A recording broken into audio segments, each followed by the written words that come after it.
Welcome, everyone. Welcome to Thursday AI. My name is Alex Volkov. I am an AI evangelist with CoreWeave and Weights and Biases. And I know I've started the show previously with the same thing, but as comments already coming in, this has been a crazy week. What the fuck is going on? We talk about acceleration. Wolfram, get in here. We talk about acceleration all the time, folks, but we got three nearly frontier models drop almost in the same day. Plus, the best open source DeepSeek is back twice. Qwen is back. Alibaba came back to us. And as we told you before, do not count out Elon Musk and the Grok team, specifically after they paid a lot of money for Cursor and their expertise. And Meta is back as well with open source, not Llama. Gone are the Llama days. Now we're talking about Muse, and we got open source Muse Glimmer. We got the announcement that Zuck is going to open source Muse Spark 1.2, and we got this beautiful to free open source safe super intelligence for all from Zuck, all in 1 week. This is on top. Summer break. Dude, the summer break is over. The summer break, Alex. The real acceleration will start after the summer when it's not as hot anymore. I would say... No, seriously. This is amazing. We get so many great models, and even open source models so great. Every week, basically, a new one that is better than the others. We get small stuff as well to run locally. So I think this has been the best where open source has ever been. This is amazing. And new tools as well. It's great. This is a banger week. Wolfram, there's going to be a lot to talk about on the show. We're just getting started, just stretching. We also have I need to stop using the word insane. I'm going to use something else. I need Claude and its jargo douching to help me with different phrasings. But we have a very exciting, full guest lineup for you today. All right, so to help us cover the open source, the one and only Joe Nemotron, aka Chris Alexiuk from NVIDIA, is going to be here. Chris, by the way, dropped a model of their own. NVIDIA also went into the open source and brought an addition to the Nemotron family, Nemotron Lightning 3. It's lightning time, and we have it up on CoreWeave Inference from day one, so you'll be able to hear from Chris, but also run it on CoreWeave Inference. Not to mention, CoreWeave has been killing it this week. Just absolutely banger quarter. I don't know if you guys are following the CRWV or you're not following, but CoreWeave is just everywhere this week. So I'm very proud to team members from CoreWeave this week as well. And I think there's more. There's more news. Just after our show last week, if you read the newsletter, OpenAI dropped the video that went bang, the timeline of the OpenAI hack. This video was it feels like it was a month ago. This was a very significant shift in how AI and security and cybersecurity is considered in the world. This video and its details is likely the reason for the Pace the Frontier letter that we saw from all major labs getting signed, because people are freaking out. This letter is also the reason for a new concept that people are starting to call AI ecology or agent ecology, where swarms of agents without a specific purpose organized together. We talked about this on the show yesterday. We talked about the show last week, but we didn't have the details. And now that we have the details, it's insane. I can use the word insane here. Peter Gostev, Arena AI capability. Welcome to the show. We're just talking about the insanest week in AI that we've seen in quite a while. And I only just got to the point where also just a little bit this week, OpenAI posted the video breakdown of the AI swarms and the hack. And apparently the hack wasn't only Hugging Face. The swarm also attacked OpenAI's own infrastructure, which is like, okay. Go even.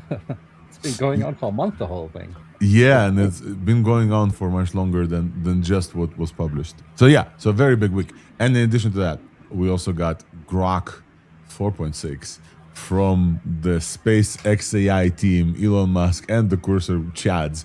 Speaking of which, we have Shub from Cursor today on the show to talk about Grok Bot and Grok 4.6. Peter, we're going to start with a very difficult personal eval.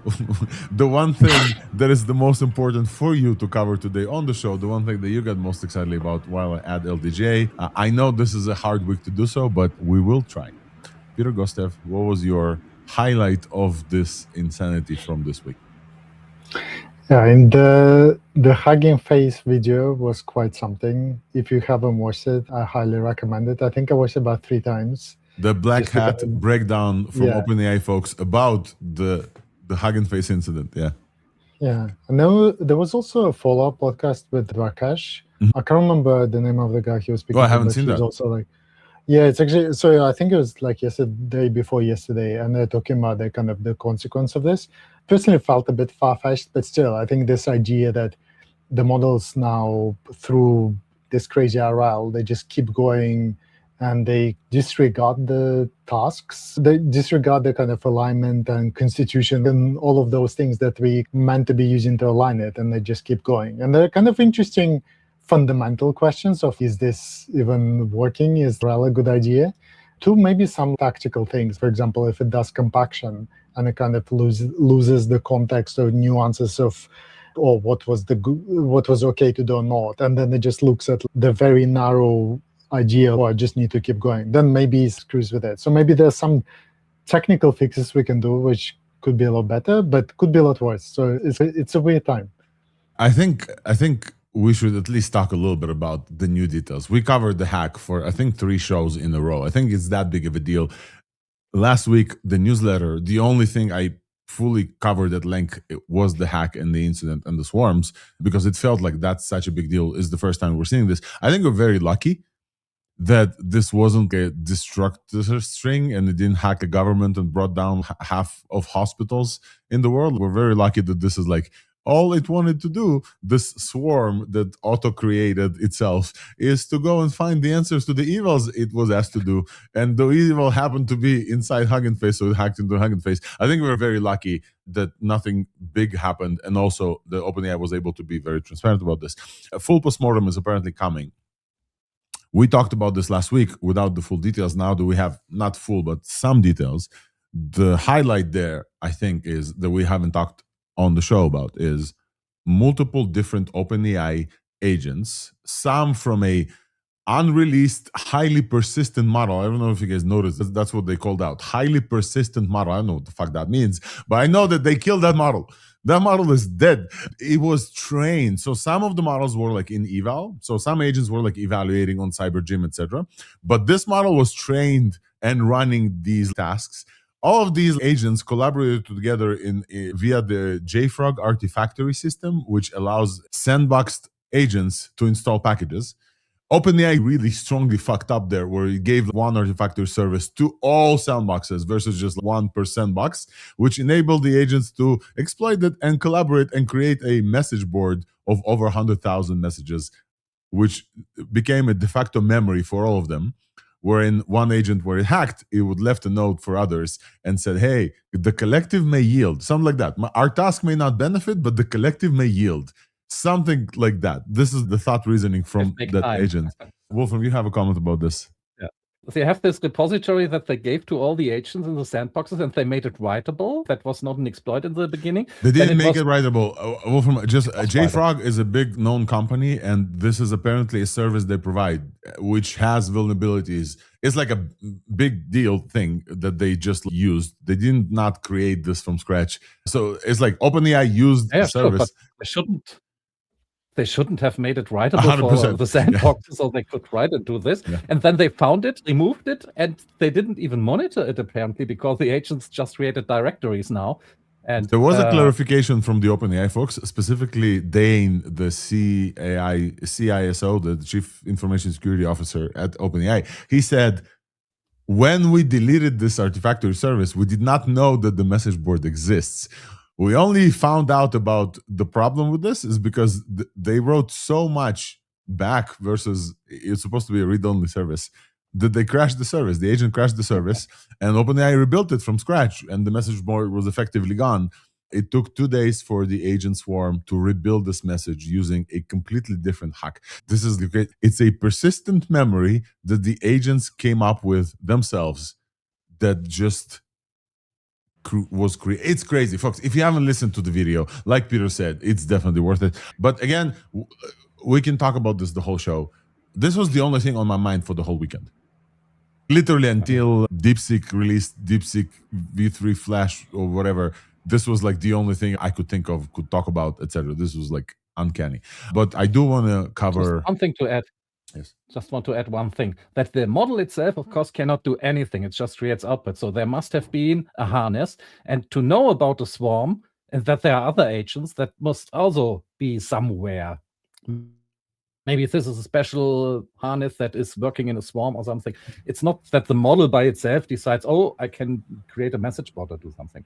I think there's more behind this, especially the prompts and the tasks that has been used. I think it's easy to, or maybe it's not unreasonable to say, OpenAI did a stupid thing here, or the UK AI Institute, where they just kind of let the model loose and it started like harassing and the open source maintainers. But I think it's, if all of those holes were closed, it doesn't mean the problem is solved. Because if they deploy this model and then, for me, it's connected to the internet and then it goes and does something stupid. So I think there's something more fundamental that it's not a bad thing that they actually identify this now, right? That they know it's going on. We're very lucky that this happened. This is the most interesting thing is also OpenAI did not connect the dots to Hugging Face.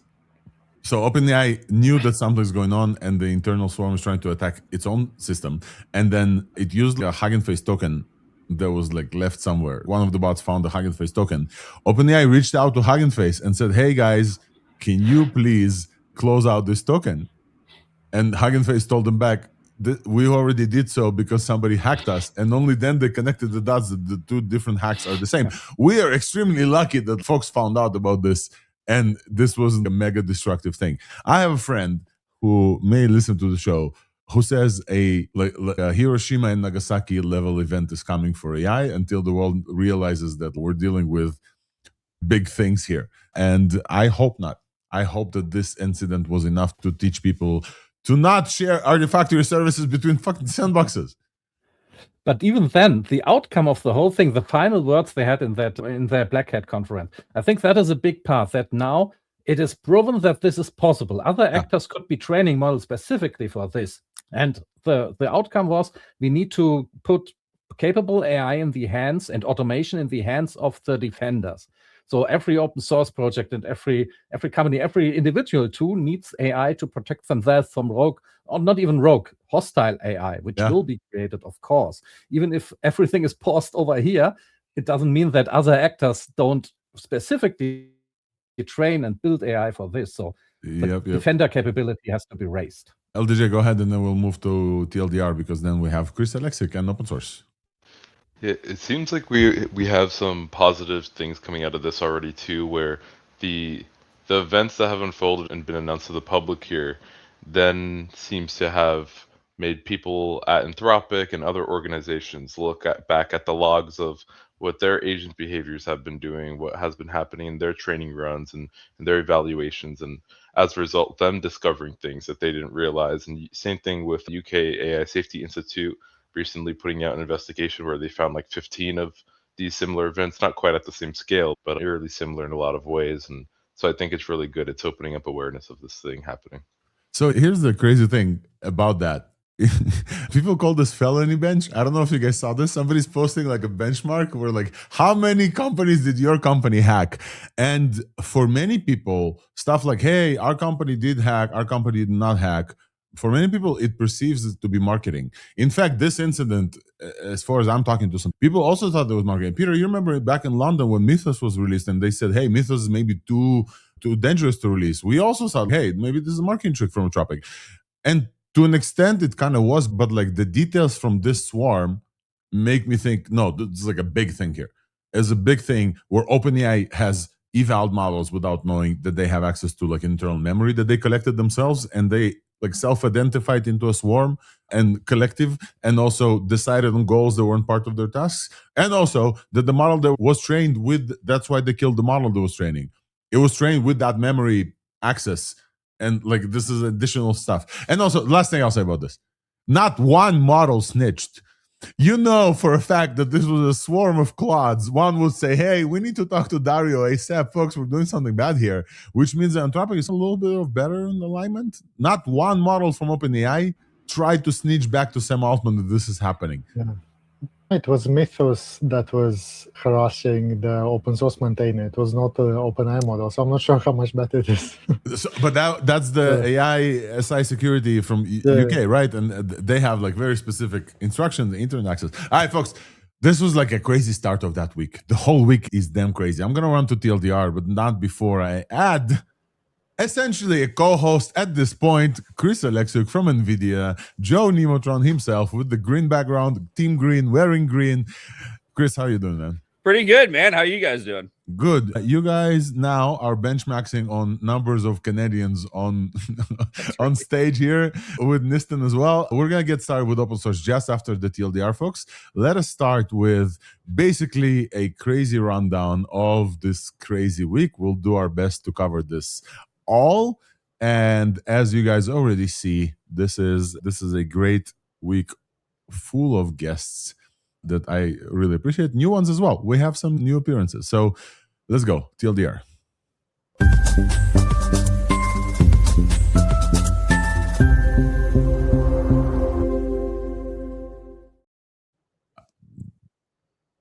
Welcome to Thursday Eye for August 13th. This is another banger crazy week. Here's the TLDR for August 13th, which starts with your host and guest. My name is Alex Volkov. I'm the AI evangelist and the host of Thursday Eye at CoreWeave and Weights and Biases. Co-host with me on stage, Wolfram Ravenwolf, Peter Gostev, Nistan Tahira, LDJ, and our new occasional co-host, let's call him Chris Alexiuk from NVIDIA, who also released something today. So that's this week. So that's great. So we're going to chat about open source shortly after this TLDR.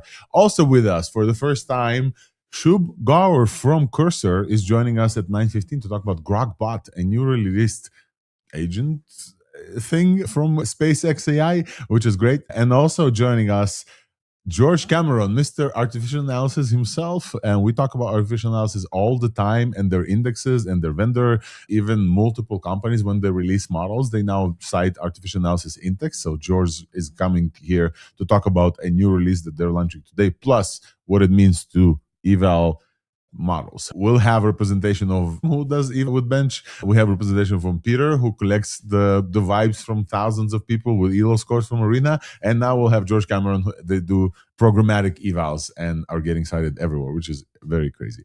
This week opened up with Meta coming back. I have to do an air horn for this. Zach and the MSI TBD team, whatever, MSL TBD team, came back and said, hey, you remember when Llama was the cool thing? Now we're going to try to make Muse the cool thing. Meta came back to open source with Muse Glimmer. It's a 30 billion parameter tiny model of Muse, agentic model under Apache 2 license. Let's go.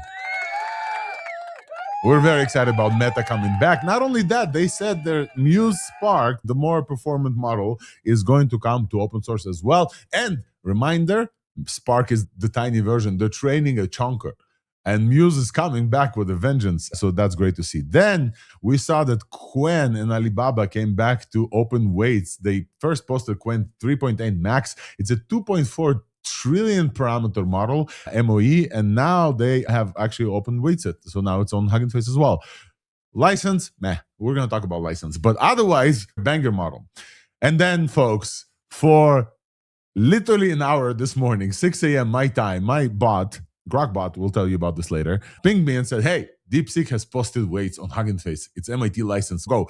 All of our folks started like waking up and searching for the weights, and they yanked the weights. So DeepSeek V4 Pro, the GA, the general availability version of Pro, is no longer open source. For now, it's probably going to be open source. But DeepSeek did drop the weights for DeepSeek Flash, which is incredible. We're going to talk about this.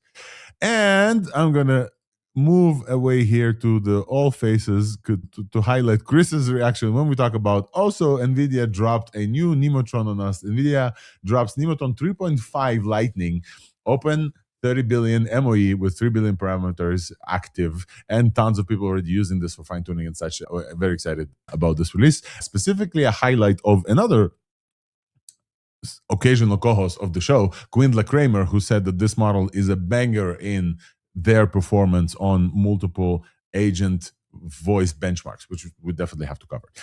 And the small other interesting things is that Cohere open sourced North Microvision 2.4 billion parameter VLM, and Liquid AI released 2.5 VL 3 billion parameter vision language model decodes at 228 tokens per second. From both Cohere and Liquid, both very tiny models, around 3 billion parameters. Great week in open source. So really excited to have Chris here and some folks to just roll through this. But this not has been only an open source week, folks. We had two DeepSeeks, one Alibaba, one NVIDIA, one Liquid, one Cohere, and I think that's pretty much it. I think there was something from Mistral as well. This has been a banger week in the world of frontier labs. XAI is showing us that together with the acquisition of Cursor, they are now completely a frontier lab. XAI launches Grok 4.6. It tiers GPT-5.6 Sol and even Fable on some benchmark on composite intelligence with half the API price. I've been using it. It's a very good model, sir. Not surprising because they have all the Cursor data in there, but it's a very good model, sir. It also built its own inference stack, which is crazy. OpenAI unveils GPT-5.6 Cyber. It's really funny that after the incident of last week where they announced like, hey, we didn't know what's going on with our agents and they're hacking our own infrastructure. Now OpenAI releases a cyber purpose-trained cybersecurity model behind Daybreak Red Access. Anthropic now, because of Europe, watermarks all cloud output. I will look to the European folks on the stage, like at least folks who are in Europe, Peter and Wolfram, to talk about why the hell is EU regulating so much that like all of I'm not in the EU. Why is my outputs watermark? Oh, we're going to talk about this. Very interesting analysis from Pangram. I wanted to bring you to the show. We just didn't have time. OpenAI still holds 50% AI text market share despite Anthropic tripling, and Google collapses despite Google achieving 1 billion users on Gemini, which is incredible. And from the corner of, I wish we had time to get into this, there was an incredible paper called Stolen Thoughts. I don't know if you guys saw this. Stolen Thoughts paper basically found out that you can send traces from Fable, secured traces from Fable, into Haiku. And then because of Haiku is a less capable model, you can ask Haiku to decode you can jailbreak Haiku easier than Fable, but you can send the same reasoning thing to Haiku. So this is how basically these folks with this paper extracted thoughts, which is like a secret thing that the labs don't give us, from the bigger models to smaller models. And apparently all of the Chinese folks are doing this for a while and have been distilling on thoughts for a while. So yeah, this is a crazy paper. In this week's Buzz, we're almost there. In this week's Buzz, folks, NVIDIA Nemotron 3.5 Lightning is on CoreWeave inference from day one. We are very excited to invite you guys to experience this at extreme speeds.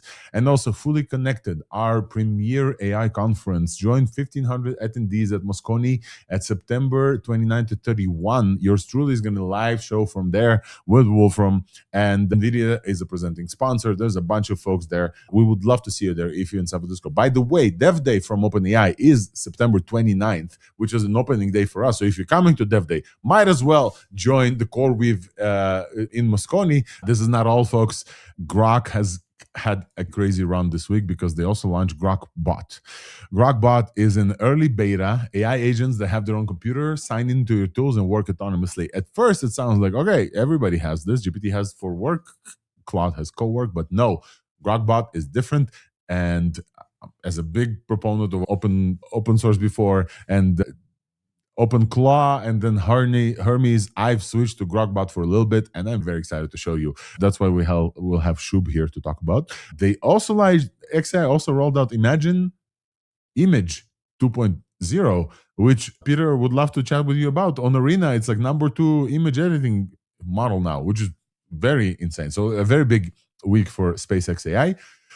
DeepSeek also launched a harness, which I couldn't install, but we have to talk about this. Also open source. And in voice, what is the main thing in voice? Oh, LTX debuts LTX 2.5.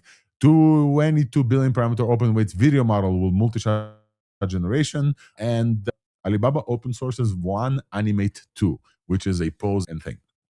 I think that's most of the stuff. There's also a 3D thing that Wolfram sent me that I don't quite have here from Tencent. Yeah. We mentioned LTX, right? Yeah, LTX 2.5. Yeah. is a big one for sure. And I think that this is the whole TLDR. Now, I will say this TLDR is brought to you by my agents, but also Wolfram, and we're getting much better at covering everything that happened. All right, folks, with this, let's go to the best corner that we ever had, open source, and we have around 6 minutes to cover it.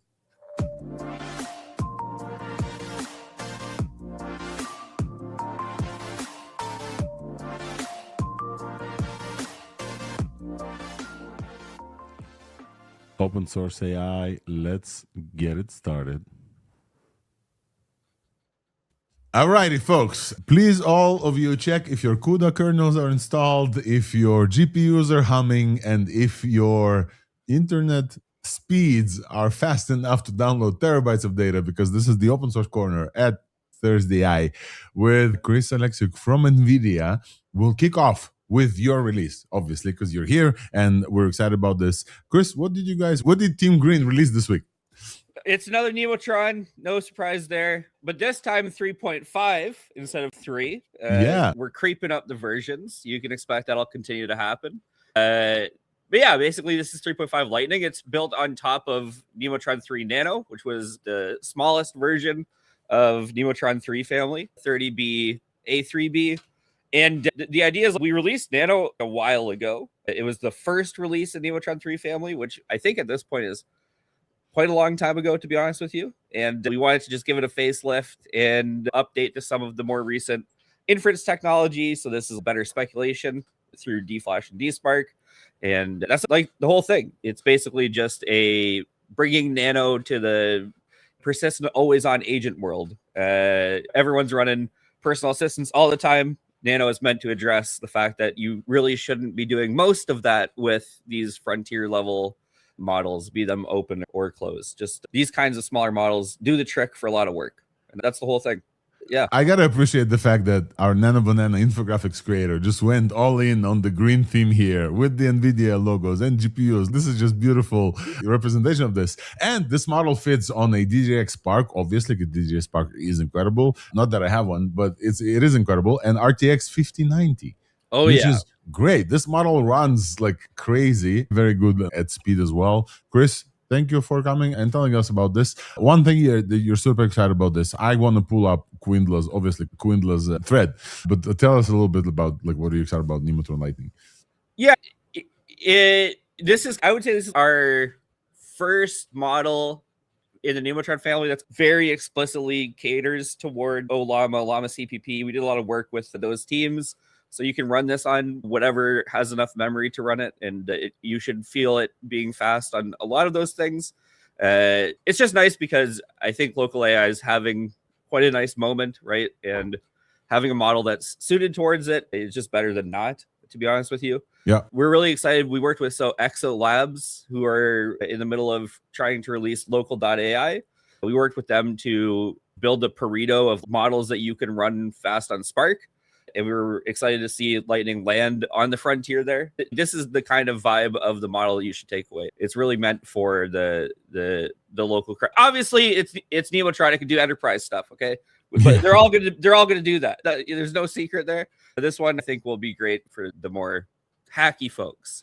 So and like this customization thing. Yeah, so Exo Labs, and give me just a tiny second. Say, local.ai from Exo Labs, Alex Chima and Sarah were on the show back in July. When was AI Engineer World's Fair? Yeah, in July. And they talked about local AI early launch. Alex also came to the show at some point. So this is, you can choose best model that runs on M3 Ultras. This is a great resource for folks who want to run completely local AI stuff. They have benchmarks, etc. So this model, I heard that you guys work with them very closely.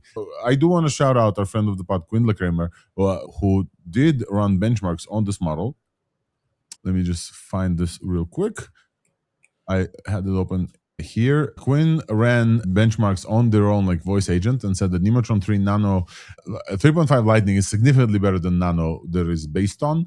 With one highlight that I want to say, you can run both these models on DJX Spark at the same time if you want to, and with Thing enabled, turn completion is less than 5 seconds. Task instruction following score and task completion rates are both higher for Lightning.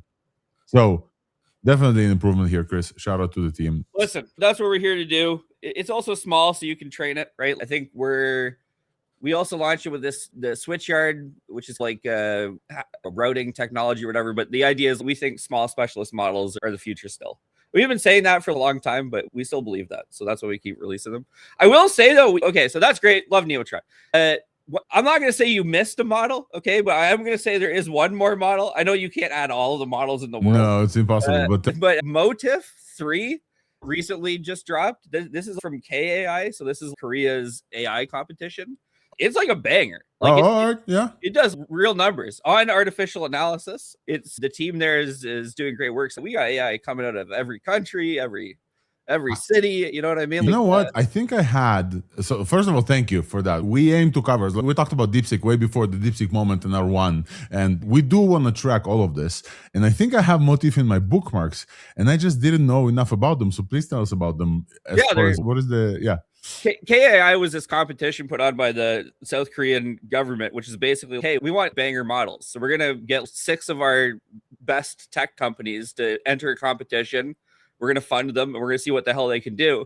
And Motif was one of those companies, and they just crushed it, bro. Their model is amazing. It's actually great to use. It's not just benchmarks or whatever. I think at the end of the day, this is this kind of thing. We're going to see it more and more, right? Ooh, base model as well. I love this. Oh, yeah. The whole thing, they're using some crazy new tech to get it done as fast as they did.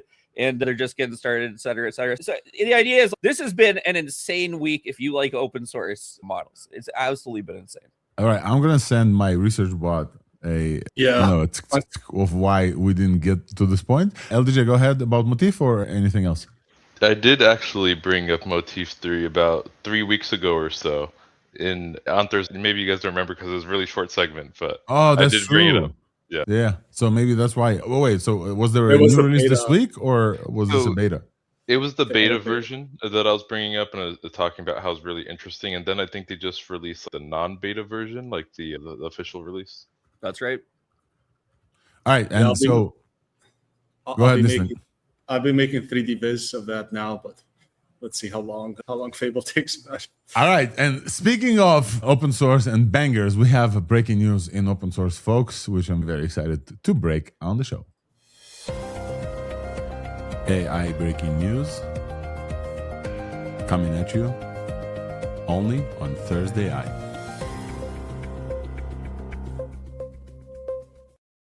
The whale has resurfaced, folks. Let's go. DeepSeek V4 Pro 0813. They're pulling off the naming thing that we saw from, who was it before? Yeah, also DeepSeek. And DeepSeek 2. Yeah, DeepSeek 2. And I think Kimi had like a Kimi 2.5 08 something. Alibaba had it. Basically, DeepSeek just said, hey, here's the weights for a new Pro version. This is MIT license. Let's go. Full MIT license. I want to go on a very quick bender here and say that as somebody who hosts these models, or I'm not doing it personally, but the company that we do does, recent changes in licensing of open weights models have been really annoying to this. I don't like them. I will call them out. No company can host the Kimi models without going into a proprietary NDA that I don't know. I haven't read. I have no experience with Kimi, which our folks are trying to figure out if we want to go into NDA with a Chinese company. The same for Alibaba. Alibaba Qwen 3.8 is a banger model on benchmarks. Looks a little bit benchmarks, but we don't know. We can't host it just because, again, proprietary NDA. So this is all to say that even more DeepSeek V4 Pro with MIT, not even Apache, just MIT, just use it. Just don't even mention it. Just go. DeepSeek is the GOAT of Chinese open weights, open source, and they should be treated as such. Not only that, DeepSeek also released DeepSeek Harness, folks. I don't know if you saw, but even the folks from Pi, Armin Ronacher, from Arendelle that is now owning Pi, said they did some very cool, like self-evolving things in the harness. DeepSeek is the whale is back. The whale is back with a small price increase. I don't know if you guys saw this. There's supposedly like a big pricing in their API, but the whale is absolutely back. Let's look at some benches. Folks, what do we have to think about DeepSeek V Pro and also V Flash this week, right? It's not like they launched 2 models this week. We mentioned DeepSeek Flash coming, but like it was also this week, and Flash is also a banger. So What do we have to say? Chris, how do you think about DeepSeek in the world of open source? Listen, I don't think that we would be here if DeepSeek didn't bridge the gap between kind of the end of the Llama era, starting the reasoning era. So you gotta respect their game. They Put don't have respect on DeepSeek's name. That's yes. right. Yeah, it's always one of the best. I do listen. I wish they were using OpenMDW license for models, but MIT is the second best. The other thing too is like wait, hold on. I want to hear about this. There's a better license than MIT for you as far as you're concerned? Listen, Linux Foundation produced the OpenMDW license, which specifically covers model materials. So like Apache and MIT were not built for models, built for software, right? There is like a equivalent, but specifically for models, which helps get out of some weird edge cases. But more on the DeepSeek point, I think every time they have released a model, they have released it alongside technology that improves the ecosystem, right? So like they yeah, exactly. Like they don't because of the way they do their business, the funnest part of DeepSeek releases for me, honestly, is usually the supporting technology. Yeah. The models are always good. Like, of course they are, right? But I think I look forward to them teaching us new lessons about how they did it so well. Yeah. This specific model is a chunker, 1.7 trillion parameters. This does not run on a DGX Spark unless you guys release the next version of DGX Spark that supports this number of parameters. Let's see. What else do we have? So literally just launched. Literally breaking news just launched. Terminal bench 87.9 Wolfram. That's like Fable level, not at home because nobody's running this at home, but this is banger. CyberGym at 83. I saw some posts, I need to find them, that this model like beat everybody else at cyber like defense and offense stuff, which together with the stuff that we talked about in the beginning of the show with OpenAI creating swarms without meaning to, this is very interesting. DeepSuite, the jump in DeepSuite and this model is crazy. We told you about DeepSuite from DataMind. I need to remember exactly the company that makes DeepSuite. This is like the coding benchmark that represents how we truly feel most of the time versus SweetBench, etc. DeepSuite jumped from 12 points to 62 points. Somebody decided, or Venfang or somebody in DeepSeek decided, hey, we need to make this model like a very good coder. Very low pricing, MIT license, and the harness already has 23,000 stars. Wow, that's crazy. That is absolutely crazy. Let's talk about the harness, folks. Anybody try it yet? I tried to install it, and my computer said, no, you cannot install NPX packages. They're older, they're less old than 24 hours because I protect myself from supply chain attacks, and as you should as well. Anybody else try to install this? So let's add Yam to the stage. Oh, there's 7 of us. Ooh, a lot of folks. Yam, have you tried DeepSeek harness? The harness, no, but the model absolutely rocks. Yeah, this is a banger. Let's also talk about DeepSeek, the Flash one, because Flash is also like a banger, and now Flash is everywhere. Wolfram, you want to mention Flash? Yes. I switched my computer. I have to open the document again. Maybe take it first. But Flash is the faster model, of course, and I think this one, can it be run locally? I have heard good things about it. 271 million parameters, so people can figure it out if they have 130. Oh, we can check it out on local AI. Let's see if Flash is here. Oh, yeah. DeepSeek Flash 0731 runs on DGX Spark with 77 tokens per second. Dude, shout out to Alex, who's hopefully listening to this. Now thinking about like how awesome this resource is. It took me a second to tell you, can it run locally? Yes, it can run locally. If you have a DGX Spark, if you have a M4 Max, it runs with 74 tokens per second. That's very nice. So shout out to local AI, folks. Again, if you want to get in here, I will post my link to local AI. But DeepSeek, no, it doesn't run on M4 Max. It needs a DGX Spark, looks like. Yep, this is intelligence rank 6 out of 2017 models, and it's a chunker.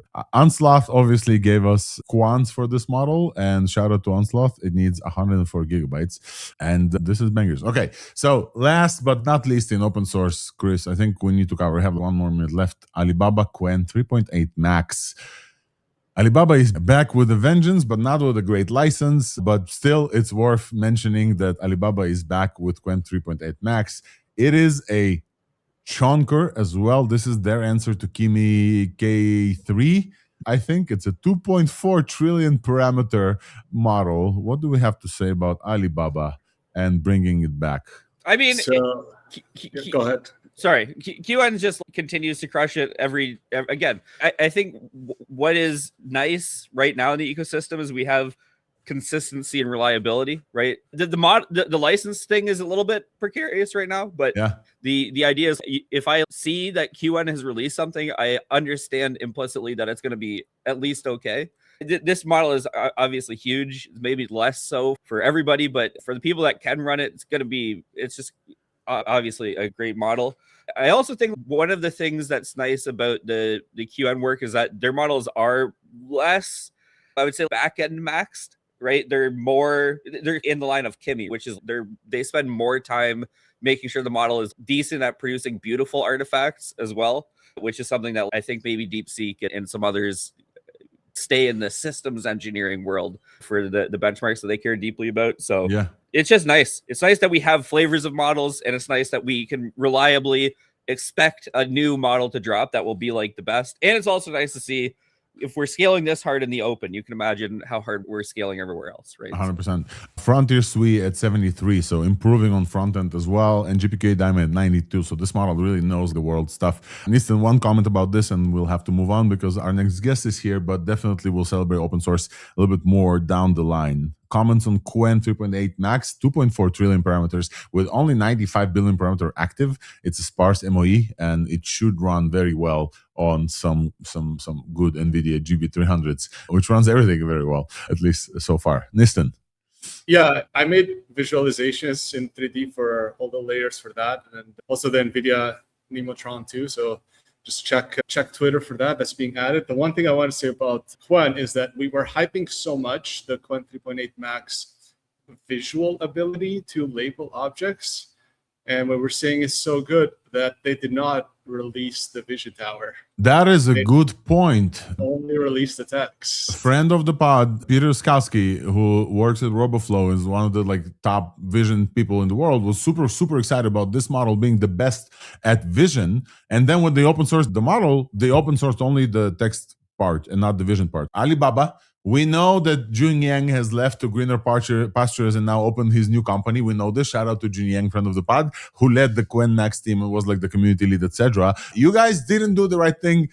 Thank you for open waiting. Please give us MIT or Apache 2 license, and also release the thing that you released on API. That's what we expect from you. Otherwise, we're going to look at other companies and get excited about them and not you. Thank you, folks. I think it's time for us to move on. Chris, feel free to stick with us. I'm going to take off some co-hosts from the stage and bring back, because we're moving on to the next part of the show. This one is less open, but more, I guess, fun. We'll still cover some open source down the line. Folks, our next guest is here, Chris Alexiuk from NVIDIA. Thank you so much. Now considered a infrequent co-host also in the open source section. So love that you're here. Team Green, go Team Green. All right, folks, our next guest is here. Let me introduce Shub. Let me put you up on stage here. Shub Gaur, your first time on the pod. So First time. Yeah. I'm excited for it. So first of all, welcome. Second of all, I love that it says cursor under your name and not space XAI yet, but would love to hear from you about who you are, what do you do, and what you came to talk to us about here. Yeah, emphasis on yet, by the way. We're very excited for that transition. But yeah, I'm Shub. Nice to meet everyone. Nice to meet you, I Shub. work with startups here at Cursor, and what that means is a lot of things, and we're still figuring it out. But mostly, I help founders. So I go one-on-one with companies, help them best utilize Cursor, but also the other tools they have. So you guys have recently kind of joined forces, and we talked about this a lot on Thursday with SpaceX, which is now, with XAI, there's now SpaceX AI, and Cursor is also part of the involvement now. And there is a new thing that you launched, and specifically, I think you're one of the more Grok Bot pilled people that I saw on my timeline, and you were recommended by Ben Lang and by some other folks. Let's talk about Grok Bot. You guys launched Grok Bot this in beta, in addition to some models as well. Let's talk about Grok Bot, because I used it and bro, I like it. I really want to hear from a person who built it and worked on it. What's so exciting about Grok Bot? First of all, what is it? What's the release? What's the beta? What are we talking about? Grok Bot is so cool. And for some context, at Cursor, I don't really sell startups. I get to be pretty tool agnostic. And so I help them with, if they have a codex setup or some other setup, I can basically recommend what's best for them. And up until Grok Bot released, I would constantly be recommending tools like Cowork, because I'm like, hey, you could jerry rig a lot of this in Cursor, but it's not purpose built for a lot of your knowledge work. And so finally, for the first time, we have a really cool product that can do a lot more than anything else out there. And there are a few reasons that Grok Bot is really cool. And I'm happy to share my screen and show some of my use cases if that's fun at all. Yeah, that'd be great. Yeah. But the really cool parts about it are, one, you get a set of agents that all have their own computer and they share that computer. It is persistent. It exists all the time. I love that you have it in the visual. You basically read what I was going to say. Yeah. But the other really cool part is it works with your local machine as well. So it can go back and forth between the two pretty seamlessly, which not a lot of people know about. Obviously, we have an iOS app where shout out to also a friend of the pod, Lingshi, for working on the iOS app. Dude, Link just killed it. It just works almost flawlessly, almost no bugs. I have one bug report for Link, but otherwise it works.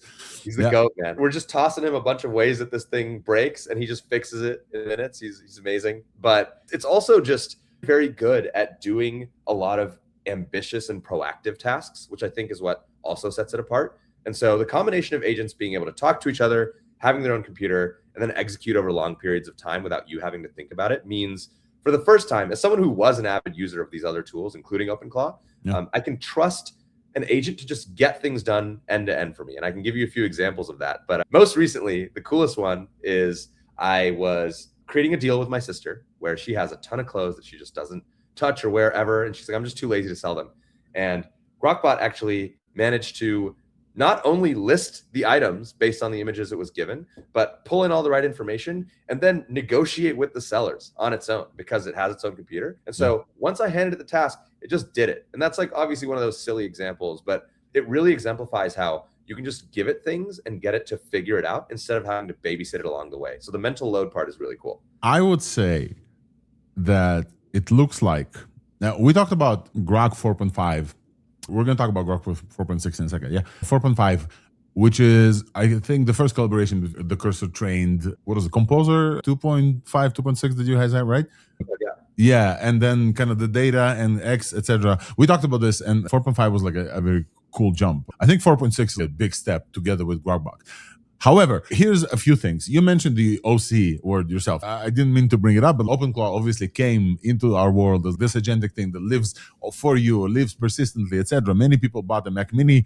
I always want to say Mac Mini. I have to show my Mac Mini that I bought for OpenClaw purposes. Grok Bot comes with its own very decent machine that you guys host somewhere in the cloud for me, which allows, and a friend of the pod, Ryan Carson, really thinks that local environments are going away because you want persistency.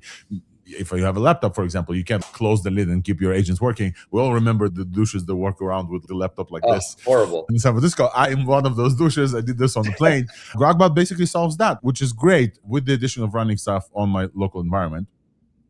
If you want to pull up the interface, I would love to chat about this a little bit, because here's what I think. As somebody who installed OpenClaw and then installed Hermes and installed it for multiple people, there's a few affordances that you guys launched. I honestly think this is a little bit of feedback, not to you directly. Yeah, please. Like, it needs to be named Grok for the unification of the two companies, but many people who will shy away from the name Grok would have joined if they knew that this is like Cursor something, right? But basically what you need to know is, if you didn't have the technical ability or the need to host your own Hermes, for example, if it was too much for you, it's that, but packaged with all the connectors. There are enterprise connectors that these companies built with Cursor for the past 3 years. So, for example, Slack works. I was never allowed, and let me know when you, yeah, here's your screen. I was never allowed before to use my Hermes on my work computer, but because Cursor is allowed within CoreWeave, the Slack connector works for me. So that's an example of not a backdoor, but like essentially, this is like a ready to enterprise stuff. And just before, Shub, if you don't mind going to settings, I know I'm doing your work for you, but let me just one more thing. No, I love it. Sorry, not settings, plugins. Oh, plugins, yeah. You go to plugins and you go to Gmail. One super cool affordances. You see this add another account. You know how many times I tried to do work account and the personal account to one connector thing, and it's, no, you cannot. You can only, folks, we have multiple emails, just this one thing completely sold me on Grok Bot. But yeah, I'll shut up. Please go ahead. I can go off for at least 3 more hours about this. No, me too. Believe me. So you'll have to shut me up as well. But it is so cool. You can basically hand in a bunch of tasks, like I mentioned. I want to go through 3 quick use cases. Yeah, let's do it. For how I use it. The first one is going to be me misappropriating company funds and finding myself a place in SF. Sure. Because I recently moved and I'm trying to find a new one. And so this bot, my house hunter, is actually doing a few things. And I think it shows off some of Grokbot's capabilities quite well. The first thing that it's doing is, you'll notice right now on the side, its computer is open, and this purple shading on the icon actually means that it's actively working right now. So you'll see it scrolling on its own. I'm not really doing any of that. But before we get to like how it works, I want to show you the prompt that I gave it, because this is actually one of the other cool underrated parts. So I drew a little map on where I wanted to live in SF, and I gave it this prompt. This is the full thing. I dictated to it, and you'll notice it's not that long. It doesn't highlight any tools. It doesn't ask it to do web searches or anything like that. It just says, here's some sites, and here are my criteria for what I want as a really good deal. Based on this alone, the agent has now been able to do all of this work for me and find really good spots. It'll actually autonomously work. And I can also take control of its computer. So one of the things that ends up happening that's really annoying is Zillow obviously does not want a bunch of bots to swarm their platform. Yep. And we do it in a slightly more manual way than anything super programmatic. But they will every once in a while give you a little prompt that says, hey, I don't think you're a human. Go solve this for me. And you can take over the screen. I could open a new tab right now and say, hello. Obviously, I spelled that wrong. But hello. And like do all of my actions within its computer. I can teach it a task that in the top right corner. And so I can teach it to do more complicated things. And once it figures it out once, obviously it's still an LLM on the back end. So it will be able to do a lot of that work and adapt even as the interface changes. And so there's a lot you can do in terms of long running tasks. And like I said, I just opened a new tab. It hijacked the screen back so it can continue working. I don't want to continue gaslighting it, so I'll let it do its thing. Yeah. But you'll notice that it gives you little screenshots. It hands you the computer and tells you what to do so that you can hand it right back. And you can unblock it. And after you unblock it enough times, it'll continue to work for you. So the other cool part is it is logged into most of my authentication services. And because it has my Google login, it can auth into basically anything that it wants to. And what that means is I no longer have to give it the permission or give it an API key to do work. If it gets blocked, it will just proactively figure it out on its own computer. This is a very simple use case, obviously. And you could be doing this with some other tool. Shub, I have a question. I'm sorry to Yeah, please. Many folks are not like, so first of all, you work at the company, you trust it, you've seen the behind the scenes. I have AI psychosis and I try out all the tools and I'm like, no privacy exists for me anyway. So I tried all the things as well. How can a person who listens to this and is privacy conscious think about this computer? You guys have access to it? Is it secure? Is it okay? Can you talk to us a little bit about what's going on within the sandbox? Is it really my sandbox that I rent from you guys or something else? Can you talk a little bit about like how people can feel safe to log into their Google account where an agent can click in and log in as you? 100%. Okay, so the first thing I will share is it handles the security the same way that Cursor would. It respects your privacy settings. And so we basically give explicit access to the bot. So it has no credentials of its own. It only acts on what the user authenticates it into or asks it to do. Also, they're all contained. So these are all dedicated, isolated VMs in a segregated cloud environment that are shared across the bots. So the reason the bots can all use each other's authentications is because they're all getting a different instance of it. But it's not like we are transmitting this information to our servers and then sharing it to them. And also those sensitive steps like 2FA or payments all actually hand the computer back to the user to control. I will also call out one thing. When you ask one of your Grok bots to do something with keys, it shows you an input box. And so you don't paste the API keys into the chat. And underneath it says, the bot doesn't see your API keys ever. Could you talk about this a little bit? That's fairly novel because I know that folks who use OpenClaw and Hermes, some folks just like YOLO paste keys in there. And then the bot does see them and talk about them. Could you tell us about this, like secrets management and handling for API stuff? Yeah, we've all done it, right? You get really lazy. You're like, this API doesn't matter. Let me just paste it in the chat and see what happens. We obviously want to prevent as much of that as possible because we saw how much it matters when OpenAI Swarm found the HF token within the nodes of OpenAI and then hacked completely. Broke out. Because it matters. It matters, exactly. And so that's something we're trying to prevent. And you'll actually see this on even Cursor's product. We have runtime secrets that you give your agents where they never see it and just use it without ever looking at it. It is a pretty similar implementation here. You can trust that the bot will not look at your keys if you enter them within that form and it explicitly says it. But please do not paste your API keys in the chats. It will really ruin your day if it leaks or it gets used by the bot in the wrong way. 100%.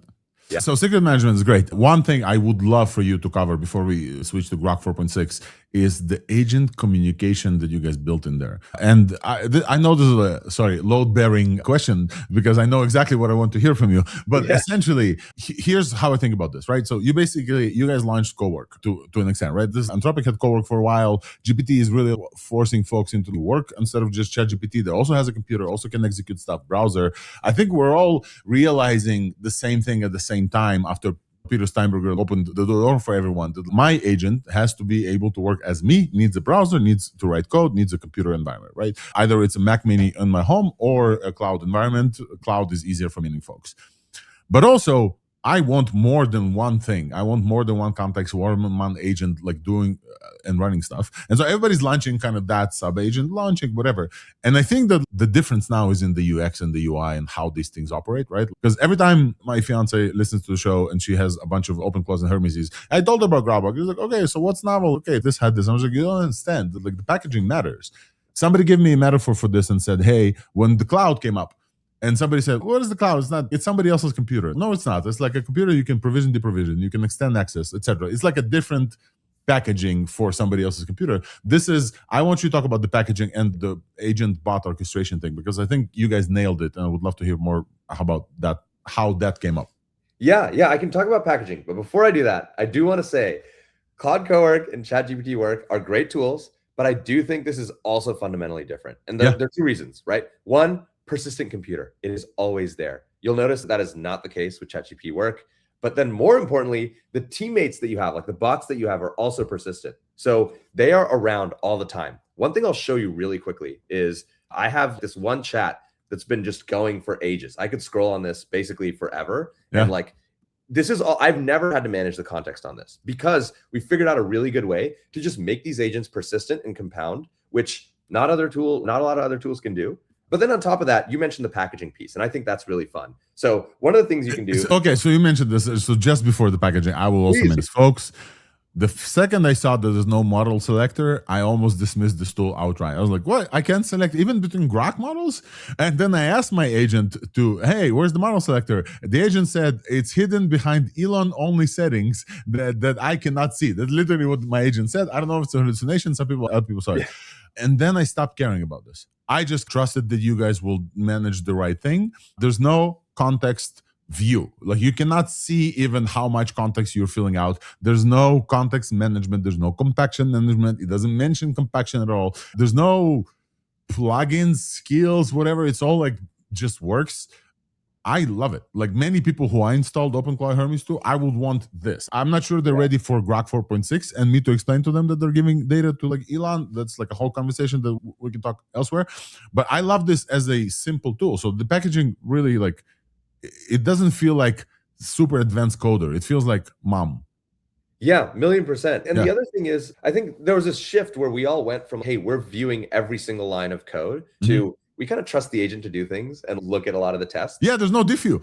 It's not Cowork. Yeah, I'm fully with you. Okay, so let's talk about multi-agent management and swarms or whatever is built in. Okay, one of the cool things you can do is you can actually have your agents talk to each other. So let me find a quick example here. It was pretty recent. I found a house that I really liked. And I was kind of like, hey, can you reach out, ask for photos for this one listing? And so without me saying anything, the agent knows what the other bots are, and it will actually message the other bot. For folks who are just listening, because this is also a podcast, Shub is showing us an interface that looks a lot like iMessage, and even to the fact that like the top person is pinned and has like bigger image and a list of chats with bots, not chats, bots separately. Like all of these chats are like specific bots with their own sandbox environment, etc. And the one that you clicked on that your main message talked to called Shub's Yapper, which I absolutely love. Yeah, go ahead. Yapper. So my Yapper has learned to talk like me. And this is a really cool implementation where it takes my texts, Slacks, emails, and then improves over time as it looks at creating drafts for me that I edit or when I give it feedback. And again, it is persistent. So it will learn from me basically forever. And I don't want other agents having to ever deal with that. So my other bots can focus on their job. And they know anytime they need to talk as me, they will just tag in my Yapper and say, hey, Shub asked you to draft and send a message doing this thing. It drafts the message. And then it goes, if I close this chat, it goes back to the agent and the bot says, hey, look, I sent the message. We're good. I confirmed it. Now it's out. And so that's one way of doing it, where the bots will automatically pull in other bots as they know things are happening.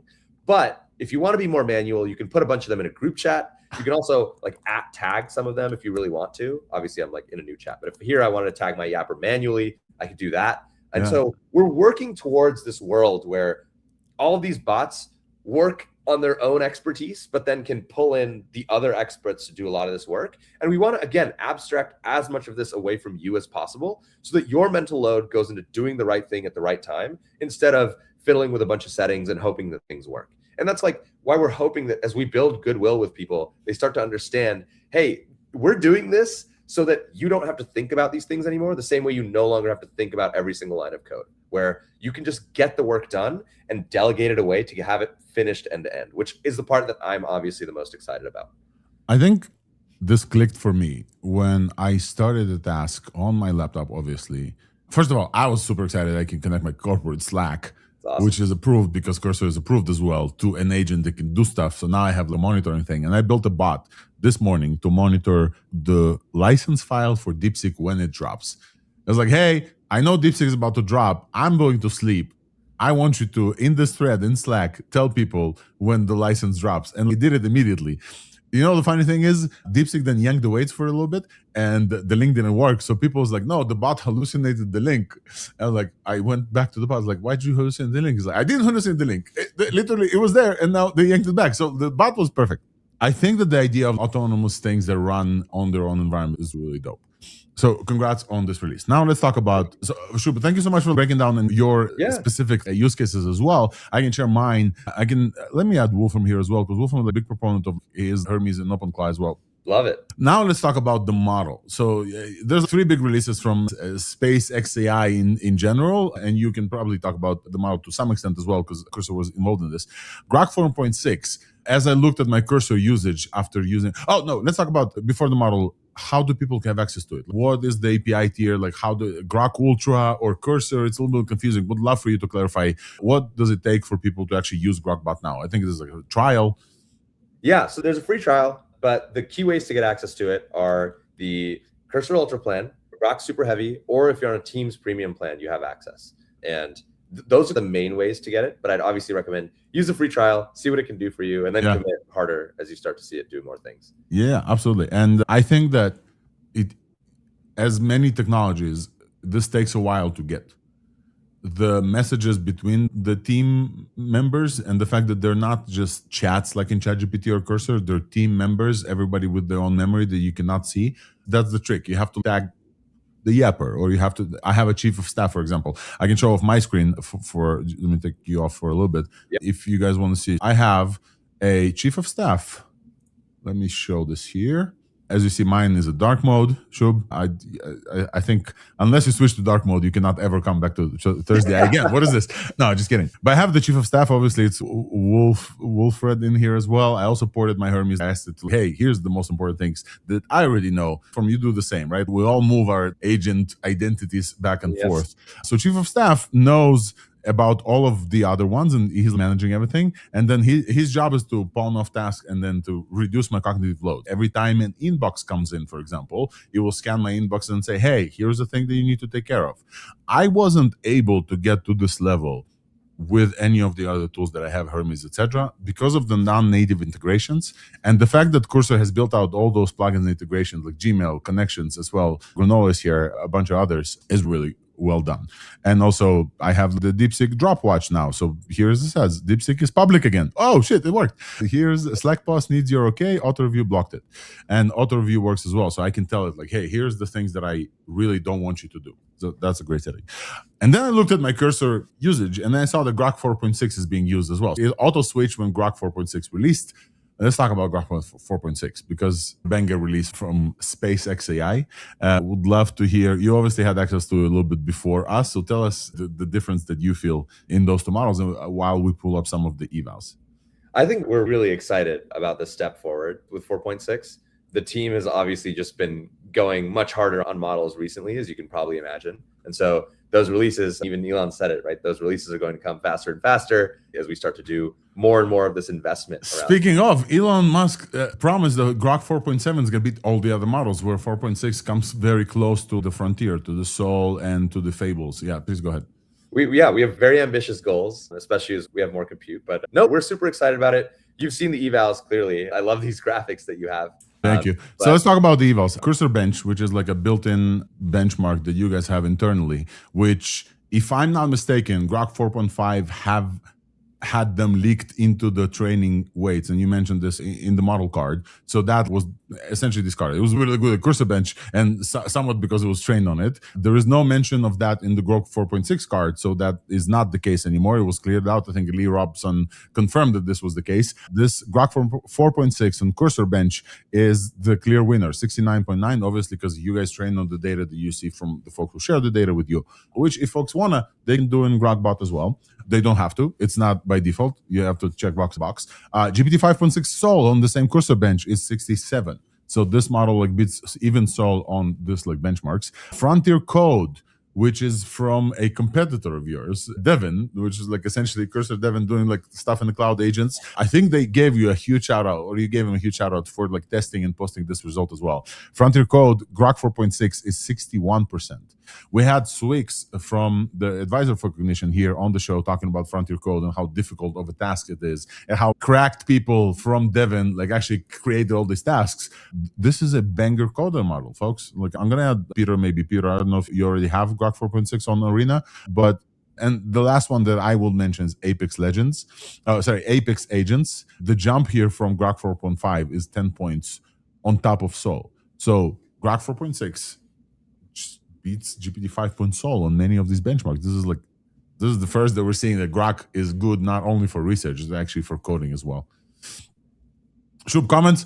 I know I glazed the fuck out of Grok, but like comments about any keep going. I'm here all day. Yeah, keep doing this. But obviously, we're very excited about it, and I know the team has been spending a ton of time on getting the behavior right, getting design language right, and so overall, it's clearly a valuable enough model for us to be using it in our other tools like Grok Bot, and we're hoping that we have some compounding gains, right? As we release more of these and start to get better results, we will obviously also start to see better results with all the tools and be able to compound based on what we know. So very excited for this model and this release, and then obviously also the future ones that are coming up. Peter, any word from Arena folks about Grok 4.6? Are you guys already testing this in Arena benchmarks or agent benchmarks? Yeah, we have it out already on Code Arena, which is testing the front end. And the cool thing is that 4.5 was number 13, and 4.6 is number 5. So it's already, the jump's really good. And I think that's, I genuinely, as a kind of general comment on the industry, I think the labs that do really well are the ones that release a lot of models. And the ones that kind of fall behind are the ones that maybe release every, 8 months, a year. And we definitely see this a lot. So yeah, definitely excited to see. We are testing it on our agent mode now, so hopefully we'll release the score soon. But I think that trajectory that you talked about, I think, is the most exciting part, is that, yeah, it's good now, but if you're on that path, then like how awesome would it be like in a few months? There's also the part where Elon Musk and SpaceX built a bunch of data centers, and a lot of GPUs are available for folks from Cursor to train and scale up the composer kind of level, etc. And the pricing is very hard to beat. $2 per million tokens, 6 for one output, which is half the price of the competitors. I think this is cheaper than Kimi K3, which is crazy because Kimi did the base floor of pricing. Kimi is like $15 for outputs. 1.5 trillion parameter was like, I think this was exposed by Elon at some post that was trained on the Cursor stuff. And the thing that I want to call out from the model card, Grok 4.6 improved the performance of the inference of Grok 4.6. Folks are doing RSI now in OpenAI, in Anthropic, and now Grok 4.6 confirmed that this is also the case. Here's what I want to tell you about Grok 4.6 plus Grok Bot as well. And it's really funny to me that Shub, sorry, you didn't call this out. My builder, okay, so I said, okay, I'm going to play around with this. I'm going to plan the show like I usually do, but also I want to build something. I want to build something in field. And I was like, I don't like for building that I don't have a model selector. I want to build with Fable. I want to build with this. I want to build with this. I was like, wait a second. Cursor can do Fable. Cursor is a harness can do Fable and Opus and GPT-5.6. And then by completely mistake, nobody told me on X that this is the case. I learned that this motherfucker can spin up Cursor agents, and those Cursor agents can be Fable. So here is a thing, Shub, you didn't see this. So this is a very different thing where the bots talk among the bots. One bot can spin up an agent that uses my Cursor credits and Cursor account, etc., to run Fable. So I have a thing that I did, and because you have open source as well, I said, hey, I want 3 designs for a CRM for myself. It's been a while since I had all these guests like Shub, like Peter used to be a guest and now he's a co-host, Chris from NVIDIA, etc. I sometimes want to email them and I was like, where is that email? So now I asked it to go and scour all the episodes, all the guests, all my email invites because it's connected to both my emails, all my lists, etc., and built a personal CRM. And this took an hour and a half in the process. And the cool thing is the integration is very deep. I know I'm moving away from Grok 4.6. All I wanted to say is that Grok 4.6 could have done this, but you don't have to be restricted to Grok 4.6. You can still use other models if you want to build with them because of this integration with the PRs. It's really nice, and I really enjoyed it. What else do we want to say? Wolfram, you have any thoughts on Grok 4.6 and Terminal Bench stuff? Yeah, what I like about Grok is, or XAI, is that they allow the use of the subscription in other agents. So it's not just limited to Grok Computer or anything like that. And this means if this is the agent that is, or the model that is being used for the agent, it's very well trained for the agent, which makes it a great replacement for the OpenAI subscription I'm using at the moment. So I will give this a try and see how this compares. And I don't have to change my setup completely or go somewhere else. I can just change the model and use another subscription and not worry that I will suddenly go broke because my agent is doing so much stuff at the same time. So excited to try this out. So I think that Grok 4.6 is a very good model, sir. Absolutely very good model, 1.3 trillion parameters. This is half the size of Kimi and also half the price of Kimi, which is incredible. I think we've glazed enough.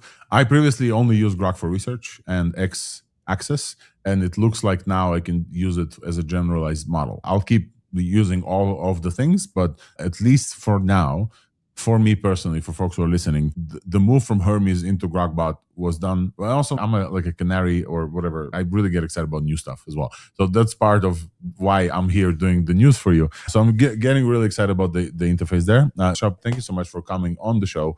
I want you to have a free minute or two to shout out the people who you think deserving shout out in this work. I think everyone is too much. And the thing that I will say that I don't love about Grok and specifically and the top boss that you have is not about them specifically. It's about the fact that it's really hard. And we talked about this on the pod a lot. It's really hard to judge Grok releases and general space XAI releases based on vibes, specifically because there's like so much people who are split completely. No matter what is attached to Elon Musk, there's going to be haters and lovers regardless of its quality. So for us, it's really hard to judge on vibes entirely. So that is to say, when I tell you guys that like, hey, I tried this out, it's really there's something there. I think there's something there, not because of just vibes that we've collected.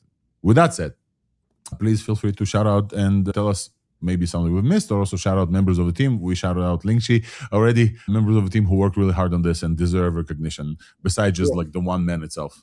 I love it. Yeah. Two quick things I'll add. One, I recently found out that Grok Bot can actually rebuild your Electron apps on its device, which is very fun. So it can actually go through the flows, give you screenshots, and do a lot of that agentic work for you, which is very cool. But in terms of like who worked on this, obviously it was a ton of people. I have contributed near zero to this. I just kind of get to hang out and try these things out, which is very fun. But Ian and Baltar, two of our engineers who started this whole thing, it was like their brainchild. Jacob Witt and Roman have just put a lot of time into this. And my boy Vincent has been just grinding out over the past 2-3 weeks. Alex, we were in a group chat with him. He's been just getting everyone early access, trying to find new capabilities for this thing, and he's just been crushing it across this release. So shout out to Vincent. I think Ben introduced me to Vincent first, and then Vincent introduced us. And he's like, "Hey, Shub is much more present on camera. Vincent, you're invited on the show as well when you find out different use cases for Grok Bot." I have a few folks sending the comments here that somebody couldn't try this because they're not on a Mac. So are we expected a Windows version at some point? You can bow and say I cannot comment. It's fine, but just know that this is the feedback. Folks who are not on Mac also are waiting for this as well, because Cursor obviously is not on the Mac. Cursor is on Windows and on Linux as well. Yeah, hopefully coming soon. And also feedback is very appreciated. We're very hungry for it right now. As you can probably imagine, this is a beta product. Yeah, we have not spent that long building it, way less time than you probably imagine. And so any and all feedback around like how we can make this better and the key use cases and stuff that we're trying to figure out. We still don't know where this thing fails yet. And so finding out all of the perimeter around what it can and can't do is very helpful for us. So hit me or hit anyone else on both teams up. I have a bunch of feedback. The first feedback that I'll tell you live on the show is that there's lack of feedback. Other products have /feedback, which generates an ID for that session, so I don't have to send it to you. And that I immediately did /feedback and I couldn't send you stuff. I can tell you about something, but if you see that the tool calls failed, you can probably see it from the session stream that I cannot see. That's going to be easier. Love it. There's a bunch of other feedback. Shub, thank you so much for coming on the show for your first time. Really well done product and well done execution on explaining us the simple use cases as well. Thank you. Thank you. This was awesome. Thanks for having me. Thanks. Welcome back anytime when you guys release a cool new thing, Grok 4.7, etc. Cheers, man. Thank you so much for joining us. Anybody try Grok Bot besides me? Anybody wants to try? I think we can maybe get Shub to have you guys try it as well. I was lucky enough to have the Cursor Ultimate, which was like, I'm very happy that I can now try this thing. Wolfram, will you be porting Amy to Grok Bot as well? That's my question. I'm not even thinking about this, but I'm thinking about how can I give Grok Bot to Amy so she can control it. That's a very She's interesting the HBIC, the head bot in charge. Head bot in charge. She's using OpenAI Pro. You can only use this with the website, so she's using that as one of her subs. I could give it more computer use that way. I will tell you guys that, again, I said this live with Shub, but just between us girls, I was off-put by the fact that I cannot choose a model because I'm so used to the open claw thing where everything's configurable, kind of the Android experience, if you will. Everything customizable, everything's configurable. This gives me almost no configs besides what I can allow and not allow. And there's some bugs because it's beta. For instance, I approved something to execute code on my computer all the time, and then it still wasn't able to because it said, hey, I need your approval. So there's some stuff that you can expect from a better product, but this thing just worked out of the box, and the computer thing worked out of the box. And I was like, I can see it. I can see how many of the people who I install Hermes in OpenCloud to, they would never want to deal with this. And the people who I did install it, who went through the pain, who the ringer, they're now still calling me like, hey, it thing auto-restarted and now doesn't work anymore.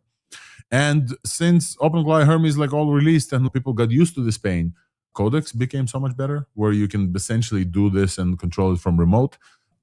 But I think both Codex and Claude are still locked into the session of this is chats per chat. They start every chat from scratch with your memories, and it's all chats. It's not like bots that you can tag. I think there's something here about this looks like your iMessage, like your Telegram, like your group chat interface. And it also works like one, where every agent specifically does a specific thing. The stuff I don't like is that the keys don't transfer between agents. So if I have like key for an API, another agent will ask me again about this. That's a little bit of annoying. But I think all of you should try it and let us know if you do. Wolfram, go ahead. I think for the power users who live with agents 24/7 like us, Alex, we need an open source system we can change, which is a great thing about Hermes Agent. My Hermes Agent is different from all the others because I fixed all the stuff I needed, added personal stuff.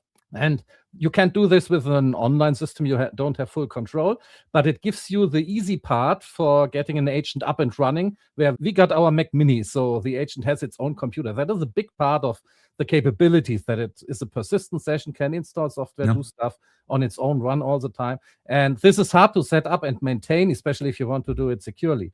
So a lot of people will not be able to do this. The agents can help them, but if the agent, you still have to have a way to get this bootstrapped.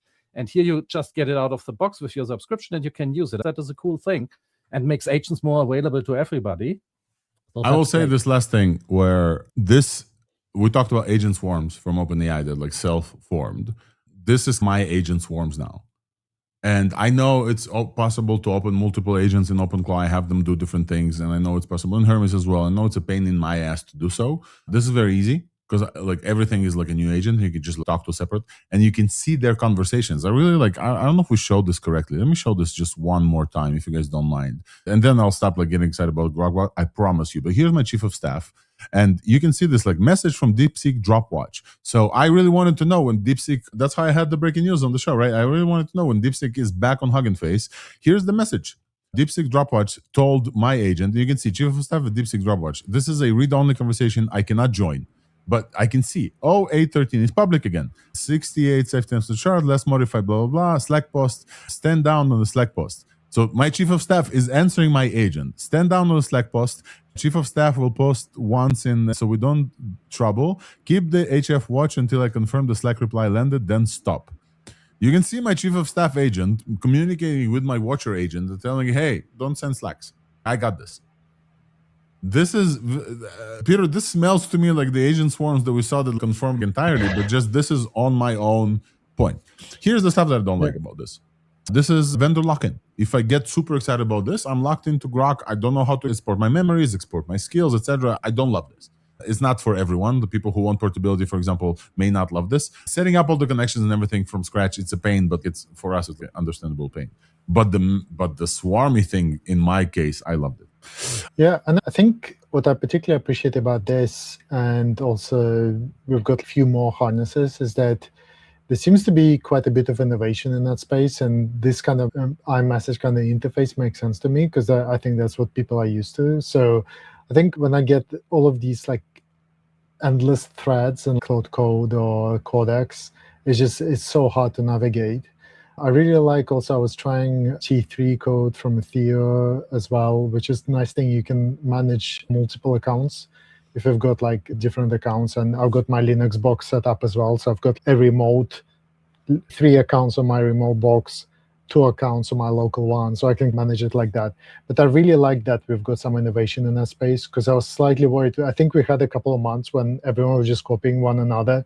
And I was like, oh no, like it can't be the end of the ideas. So I think now is a good time. So I really like that. Even how Codex, T3 code, and Cloud Code UI, and like all of them, they basically look like the same thing, right? Like yeah, sessions, if you remember, the first version of the app that Cursor shipped, it was like a bad version of Codex. It's like, what's the point in that? And I think people opened it, it's like, okay, why?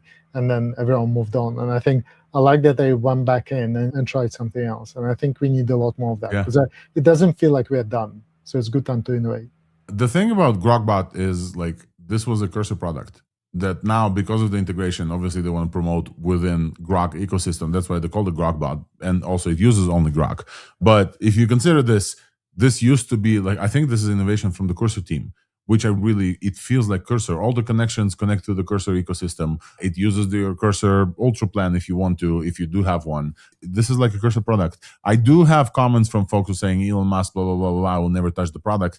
I think that many people will update because of this. I think that this will shift the narrative, including the model weights. Like once the model is good enough, people will start thinking about this, but really think that there's something here. So I really wanted to like extendedly bring it to you guys, hopefully enough for you to try and tell us in comments if you liked it or not.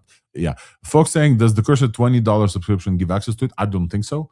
They have a fully on persistent computer in Sandbox for you. They have like unlimited tokens. I don't know how many for Grok 4.6. I doubt the $20 they will give it out. I think it's $249 for the ultra high, and the Cursor is $200 per. Yeah. What I will say is that next time we'll bring Cursor people, we'll bring them with credit. So hopefully we'll be able to give you some credit to use it. Folks, we have at least 15 minutes more to talk about a bunch of stuff before George Cameron from Artificial Analysis joins the team and talks about different things. I do want to talk about watermarking. We have both the Europeans here on stage. I do want to talk about this. It's not a controversy, but it's definitely something that we need to mention. Anthropic started watermarking all new cloud output since August 2nd. So if you used any cloud output in Cloud Code as well, Anthropic has been imperceptible text watermarking it in every new cloud model. So basically, unlike Pangram, which we brought to you on the show here, that like the text, if something is AI thing, this is hidden ways how they control the token streaming, and they adjust a little bit of probabilities so that you won't be able to tell, but Anthropic will be able to tell if this text was generated. And this could survive copy pasting and even light editing if it's like big enough text. Anthropic did say they will publish an API and it's going to be free for you to see if a text was based on Anthropic, etc. But here's what I don't want to understand. Why am I, as a US citizen, getting my text watermarked because of a EU rule? And this question I will forward towards Wolfram or Peter, whoever wants to defend Europe. Go ahead. Why am I paying the tax because of... I'm not defending Europe for this because I don't want this.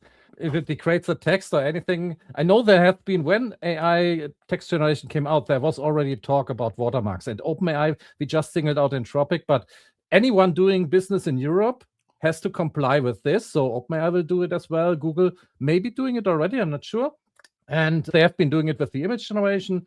Now text, I hope this gets canceled, but I'm not sure about this, as it's not really useful. I think everybody is using AI, or most people are using AI not to generate text for them, but they give an input. I do it all the time. I'm an AI evangelist. I use AI for everything. I have a hotkey to translate text, to write better. So as a German, my English isn't the best, so I'm using this all the time. And this doesn't mean AI wrote the text. It means I had an intent and I gave it to AI to do it better. And I said there's this logo for in Europe. You have to mark, not just watermarks the text, but also put it on anything that has been AI generated, AI influenced. Put it on my forehead as a tattoo, if you will, so I don't have to watermark stuff anymore. You can expect that all the time. It doesn't. We have to judge text by the merits, not what created it or how was it done, but what is it saying. I think that is the important part. There has been slop on the internet before AI, and marking stuff, human generated or not, it doesn't change the contents. I think this is a silly rule, basically, and I would rather not have silly rules like this. Because the bad actors who are using this for social influence, social engineering, they will not use models that have watermarking. They will use anything. Yeah, so basically it's always the same. Good people get punished and the bad guys do their bad stuff anyway. Yeah. I think there's also an idea in the EU, I don't know where it comes from, but this idea that all we need to do is just to give people information and then things will magically resolve. And I think it's a kind of nice idea, but we've done this with cookies, right? We have this cookie acceptance banners for, what, decade and a half? It's like, is the world a better place now? And if you project forward from this next 10, 20 years, I don't know, it's probably not going to mean anything. It's probably going to add extra, I don't know, bureaucracy for the labs. Then Ben Thompson had the interesting point about like this kind of almost, even if it's your work, your ideas, maybe like your IP, it's going to be marked as Claude now. So you almost, EU is making you give over your kind of agency and IP over to the bot, which feels like really backward. So yeah, I think they're just kind of ideas that kind of sound nice in principle. It's like, oh, wouldn't it be a good thing if we all knew? But then you think about it a little bit more, project a bit more, and then what's the point exactly? Why are we doing any of this? I just don't see I can't see a scenario. It's like, oh my gosh, that's such an amazing rule. There's also a thing where they require all companies that operate within Europe to apply to this or get fined. And the fines are 15 million euros or 3% of global turnover, which is, I really am excited to see how a SpaceX AI, who did not sign up for this, will handle the fines and whatever. So yeah, it's very exciting to see. Some folks are concerned that this changes the sampling algorithm, so actually reduces performance for some of the models.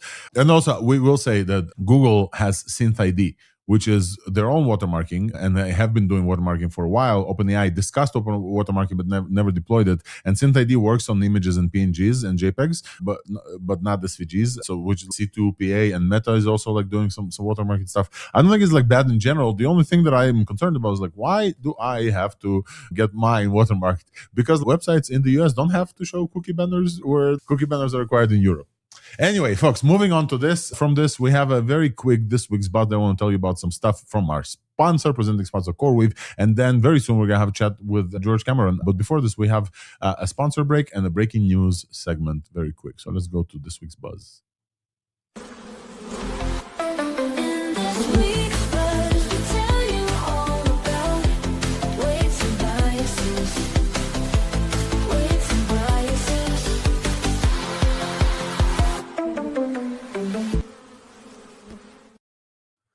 Folks, here is the Weights and Biases CoreWeave Corner, where I want to tell you about Fully Connected. Fully Connected started as a very small conference from Weights and Biases. Fully Connected is a concept from machine learning and has evolved significantly. So this year, Fully Connected obviously is sponsored by CoreWeave and is taking over Moscone South. This is the cloud conference for the company that's built for AI, September 29 to October 1st in Moscone South in San Francisco. We would love for you to come and check us out. We're going to do a live show. I see Wolfram already took on the yellow jacket. We would love to have you come and check us out. First of all, come say hi to us. There's 3 tracks on there. Folks like industry leaders, CoreWeave people. There's a bunch of folks. NVIDIA is a sponsoring presenter there as well. And there's breakout sessions. There's going to be it's like the team is going all out with some very cool secret stuff as well. As I said in the beginning of the show, Dev Day from OpenAI, if you are coming to that, is September 29th. So you can combine both of them and come to the show. Wolfram, are you excited about coming back to San Francisco, to Moscone, to do another live show of Thursday Eye now for our own CoreWeave? Always happy to come back to San Francisco and meet my colleagues in person. That is always a great thing to have, and talk to people coming to the conference. Yeah, I'm always excited to meet people who are in AI and talk about these things. Yep. So this is one thing that I wanted to talk about. The other thing I want to talk about is we have launched on CoreWeave Inference, that obviously we'll tell you all about Inference. We launched NVIDIA Nemotron 3.5 Lightning. We called it out before when Chris was here. Day 0. Yeah, 3.5 Lightning, not 3.0. Day 0. Oh, Day 0. Yeah, Day 0 integration. Lightning fast. Yes, thank you. We have multiple ways for you to run inference, and the inference is not only our service, hey, you can pay for tokens, but also if your company needs inference. And we will soon be discussing on the show multiple folks and multiple coding harnesses for whom we provide inference behind the scenes as well. If you are in need of GPUs, talk to us. We can connect you to the guys. We can get you like very cheap rates for very good performance as well. So if your company is in need of GPUs, it's not only a personal token factory, but if you want to try out Nemotron 3.5 Lightning or other models, DeepSeek is probably, folks are right now working on DeepSeek because MIT license, and I love it. Here's the point where I say we love MIT and Apache to open weights, and that's what we're going to host, and very proud. We're also very happy about Muse Glimmer that came out in open source, and the Muse Spark that's coming out very soon. So we very much want to celebrate open source. By open source, available for all with licensing as well. All right, folks, this has been this week's Buzz, and now we have breaking news. LDJ, get in here. Let's move to breaking news, folks. Let's go. AI breaking news coming at you only on Thursday Eye. Righty, folks, we have breaking news. As our next guest, George Cameron, comes in, and I think, George, please, I wanted to bring you up after the breaking news and after the coverage, but I think this is, based on what you do, this is also relevant. Folks, our breaking news is OpenAI is finally giving us a preview of ultra-fast mode, GPT-5.6 Sol, at 14x the speed. We told you about this. Roman Huet from OpenAI and Dominic from OpenAI both were on the show and told you about GPT-5.6 Sol. It's coming to Cerebras. Cerebras also was on the show. Big chips, super fast inference. And now it looks like they're previewing GPT 5.6 Sol at that speed. This intelligence times this speed. I don't know about pricing. I don't see it here. But there is a video here that LDJ, I think you shared. Thank you, LDJ. This is a video, Sol standard and Sol ultra fast. So ultra fast, build a working 3D warehouse simulator with the same text prompt side by side. As you can see, the ultrafast already finished, and the regular one is still building slowly. What else can we say about ultrafast? LDJ, what's your takeaway from this? Is just a waitlist launch. I don't think I have access to it yet, and looks like you need to register. And when you register, that's how I know it's not coming to everyone. You have to add your work account and not your personal ChatGPT account. So I don't think it's coming to everyone. LDJ, what are you seeing from this launch? Yeah, I think it's really exciting in terms of it is a limited preview at the moment, but I think it's inevitable they're going to have something more widely available as they scale out the Cerebras compute, as they scale out Rivera Rubin, and I don't know, maybe it will be 3, 4, 5x the cost or something, but it's just this new option for being able to have that much faster feedback loop when you're really for whatever you're doing. And when they have the new NVIDIA Vera CPUs as well, which NVIDIA is developing, I think that'll hopefully also keep all the other parts of the stack that could sometimes be a bottleneck also keeping up with that, because you have anything like a virtual machine when you're even running CAD software, if you're running Premiere Pro, whatever application you're running, that needs to also go at insane speeds when you have this intelligence running at insane speeds to have the whole system work really.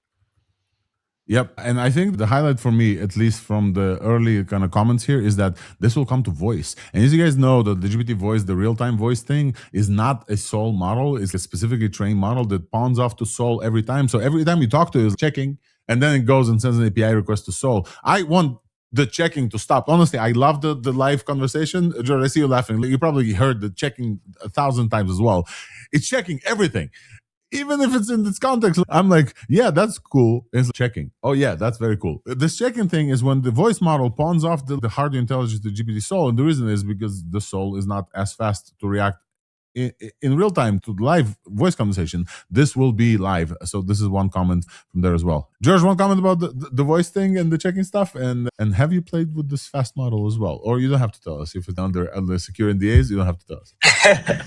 No, I think on the voice tracking thing, it's this new paradigm of, hey, people want voice-to-voice, speech-to-speech models with low latency, but then they want as much intelligence as they're going to get. And so you have the small speech-to-speech model that's dumb, that will use a tool call to call a more intelligent model to complete tasks. And so I think it's needed, but at the same time, I wish I could choose the speech-to-speech model, and I'm okay with a little bit more latency if it's a bit smarter, because you can tell that it got dumber. Yeah, 100%. You can tell that it's a lot dumber. And then on the Cerebras, the OpenAI announcement, I haven't read it yet. They said it's on Cerebras chips. Yeah. This is so when they launched GPT-5.6 Sol, they said a 750 tokens per second output ultra-fast mode is coming, powered by the Cerebras chips. And we talked with both Dominic Kundal and Roman Huet about this, and they said that this is the full weights. I think, Peter, you asked me to ask them if it's a dumbed down mode or if it's the full weights. Dumbed down was Spark model, I think, previously 5.5, 5.3 Spark. So no, this is the full GPT-5.6 Sol, the multimodal one as well, which is incredible, not just text model. Peter. Yeah, I think that's I'm always looking for a catch. Like, what's the catch there? Because in my mind, I don't understand how the Cerebras chips fit such a big model. So what about the context length? Did you really comment on the context length? I think I haven't seen any comments on that. No, there's no context. So yeah, definitely looking forward to artificial analysis benchmarking of them, George. Yeah, that will be good to see, because especially, I don't know if you do long context also testing for different providers, because I think that's the only gap that I see, because they said it's the same model. It's obviously going to be more expensive, but yeah, what's the catch? I don't know. Maybe there isn't one apart from the price. We'll have to wait and see, because they shipped a waitlist and a blog post, looks like, and not like an actual model. So we have one more breaking news, George.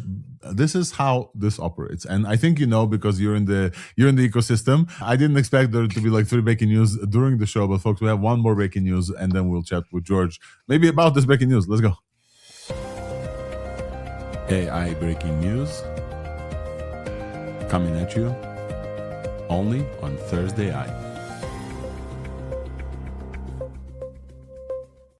All right, LJ, you brought both of these breaking news. Please read out and tell us about what this one is about. Yeah, Gemini 3.7 Flash. 3.7 Flash is, I guess, originally was their most cost-effective model. They have Flashlight, and so now Flash is like their Sonnet, their Terra, if you will. But yeah, it's roughly $3 per million output tokens. It seems like it's competing in capabilities and price with models like MuSpark 1.2 and some other models around that price range. It's specifically in, for example, DeepSeek v1.1 here. It's especially competing well, and Terra is a significantly higher cost model, or at least by a few dollars, and it's beating its closest cost competitor, MuSpark 1.2 here. And yeah, just overall, if you scroll down more on the page, there's like kind of a bigger benchmark aggregation image. Oh, I like this one. Or this one too. Yeah, this is a good cost efficiency one. So this is from Data Curve AI from DeepSeek, and this shows the cost per task, where recently, and George would love to talk to you about this as well. Recently, folks have started focusing on cost per task versus cost per token, because many models now output fucking opuses, specifically the latest like Opus 5, etc. They are just slop machines, so they get the same task, but they get like half the token. You pay twice the price, but also 3 times the token. So people start evaluating not only money per token, but also cost per task on multiple things. And here on at least DeepSuite, this is directly from Data Curve AI, the folks who created DeepSuite. Gemini 3.7 looks like very close to the Pareto frontier between the models that they compared it to, like very cheap performance up to this DeepSuite 70%. Very nice. For folks who, after the recent changes last week from DeepMind with Jeff Dean and folks and Demis Hassabis, folks who started like burying Gemini, I think that I told you guys, do not discount the giant gorilla that has all the TPUs in the world to bring us like bigger models. This is obviously not the Gemini 3.5 Pro that we've been waiting for a long time. That was delayed, it wasn't released. But don't discount this. Shout out to the Gemini team for this release. Gemini Spark is their agent, is improved with Gemini 3.7 Flash. We can talk about Spark in another time. All righty, this has been the breaking news, and now I am excited to bring you to the show for the first time. George, have you been here before? I know we met, but like I don't remember if I had you on mic before. No, I don't think so. It's pleasure to be here. Alrighty, and this George. Gemini Flash announcement, super exciting. And I don't know if you saw, but they like halved the price compared to the last Flash release. Oh wow, no. And they call it an introductory price, but they've halved the price until the end of the year. And in AI terms, I think everyone, and it's cool to see cool faces on the call, but in AI terms, until the end of the year, it's like eternity. It's eternity. We did see price increases for the first time. DeepSeek just announced like a temporary price increase with the tiers stuff, whatever. We talked about DeepSeek. George, welcome to Thursday. You know about the show, but the folks may know about artificial analysis, don't know about why you started it. Co-founder, right? Tell us please about artificial analysis. What's your mission in the world, and why is every lab almost, when they release, including this one, folks, I wanted to highlight this as my Gemini 3.7 is open here. Number 3 mention after the input price and output price, Artificial Analysis Intelligence Index, which is 56 for this benchmark. So George, why did you start artificial analysis, and why is every lab, frontier lab, is now mentioning your intelligence index? Would love to hear directly from you for our audience as well. Yeah, sure. My co-founder at Micah and I started artificial analysis because in early 23 we were building agents, what you call agents now. I don't know if we were using the term then. And it was costing a lot to run. It was slow, and we weren't getting the intelligence that we wanted, or at least for the price and the speed. Then it was about choosing between GPT-4, GPT 3.5 Turbo.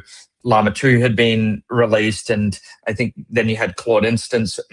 Google had their Palm model series, but it wasn't that great. And so we were building in the space, wanted to understand the trade-offs between all the different options and technology choices out there.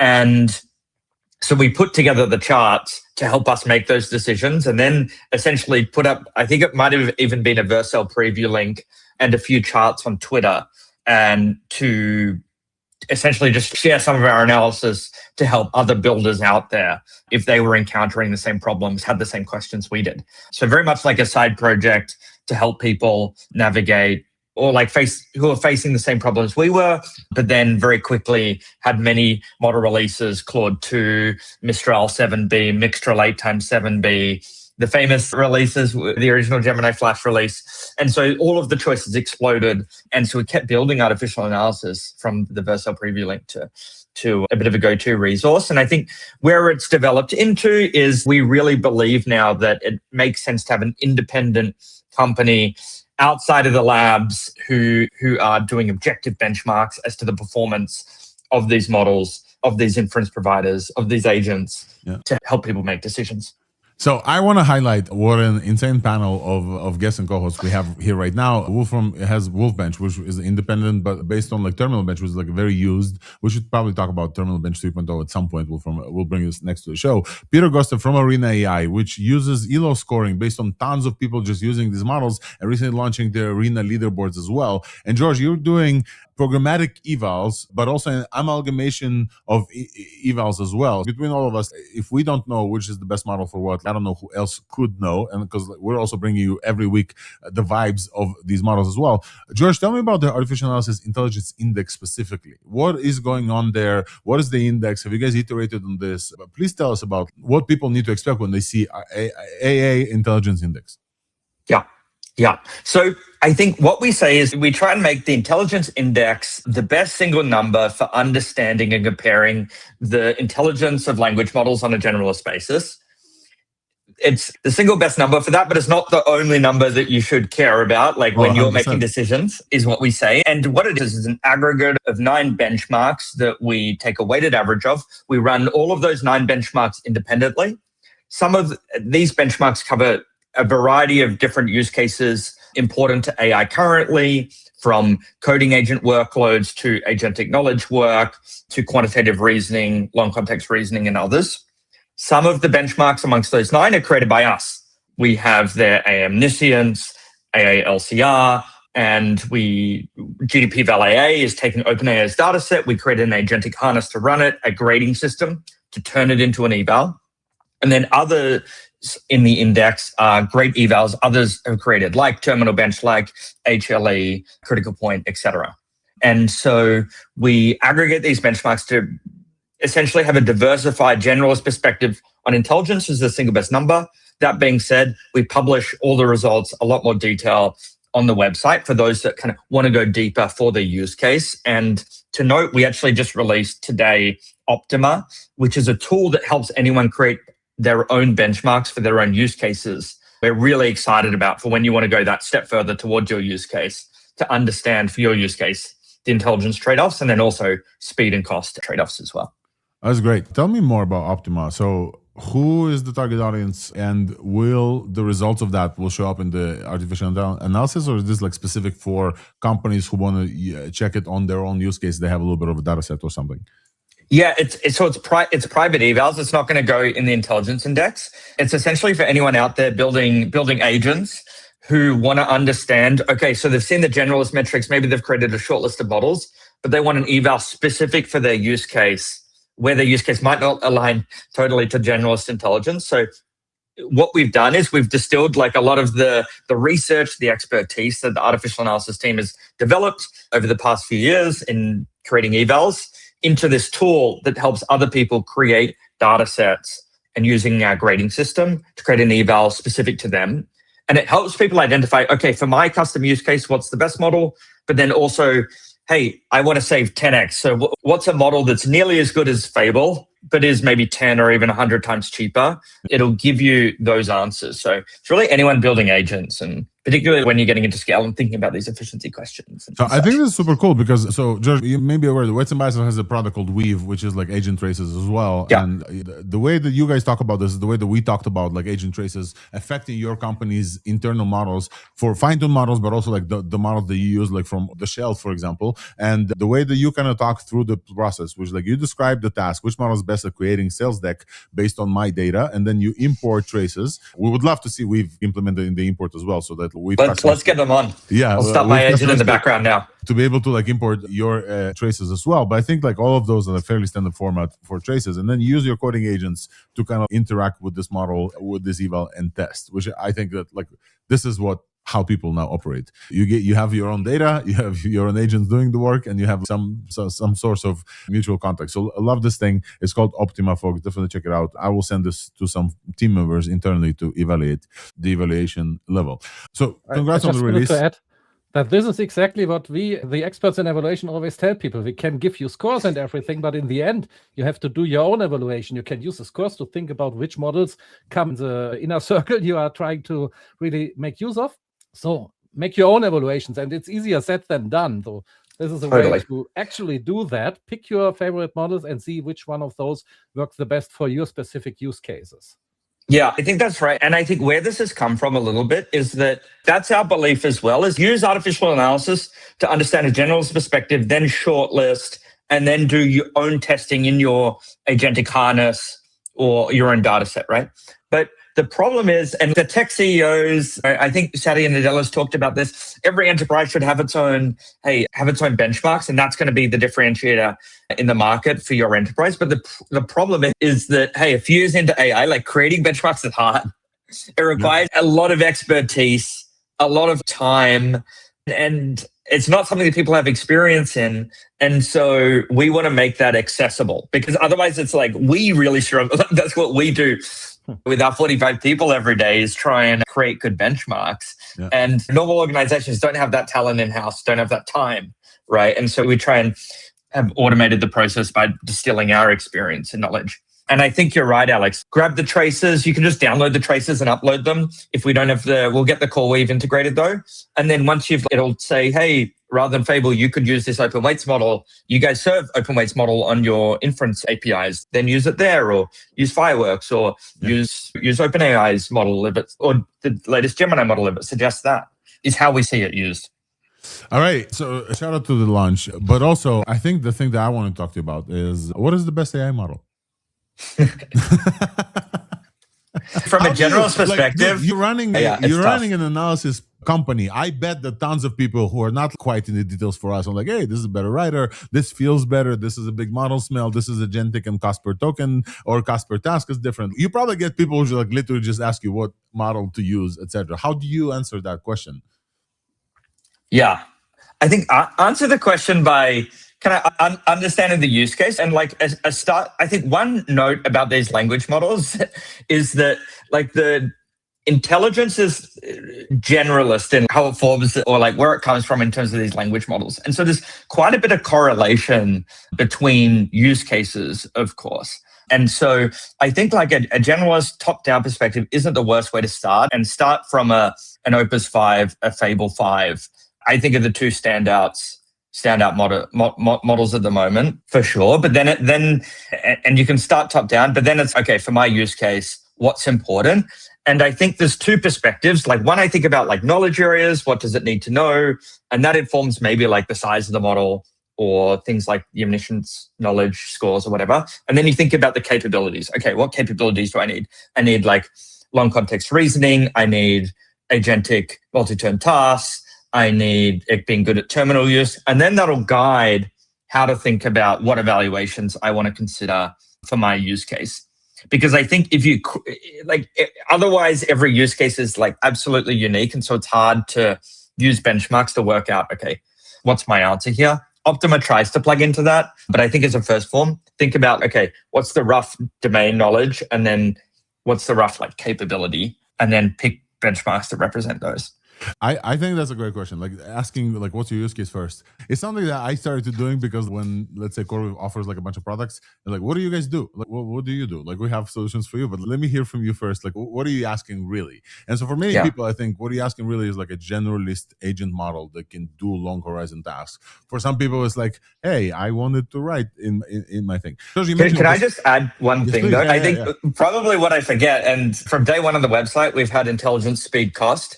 I think it's like, what's your use case? And then it's like, what's your latency budget? What's your cost budget? And what do you want optimized for there? Like, it might be well and good for me to say, hey, Walmart, for your customer service chatbot, use Fable. But that might bankrupt Walmart because it's too expensive, right? It's $22 cost per task. And so I think treating those equally, understanding the constraints is as critical as, what's going to be the best at this task. I think looking at your website right now on intelligence, there's Opus is up there, Fable is up there, etc. GPT-5.6, the standard kind of ones. Grok is coming up very closely. Look, Grok is like number 4, and George would love to have you mention, like chime in on the fact that like from 3 frontier labs, essentially we switched to 5 or 6 frontier labs in a matter of a Q and a half, which is absolutely insane. But also I want to call out that on speed, the new entry, the breaking news one, the Gemini 3.7 Flash is 340 tokens per second, which is absolutely mind-blowing. Does that tend to kind of relax over time? Do you see that like new models when they release not a lot of demand, so they give a lot and then it kind of changes? Or how do you think about like speed, like testing speed over time as the models kind of get more saturated and maybe the labs reducing the speed to handle the load?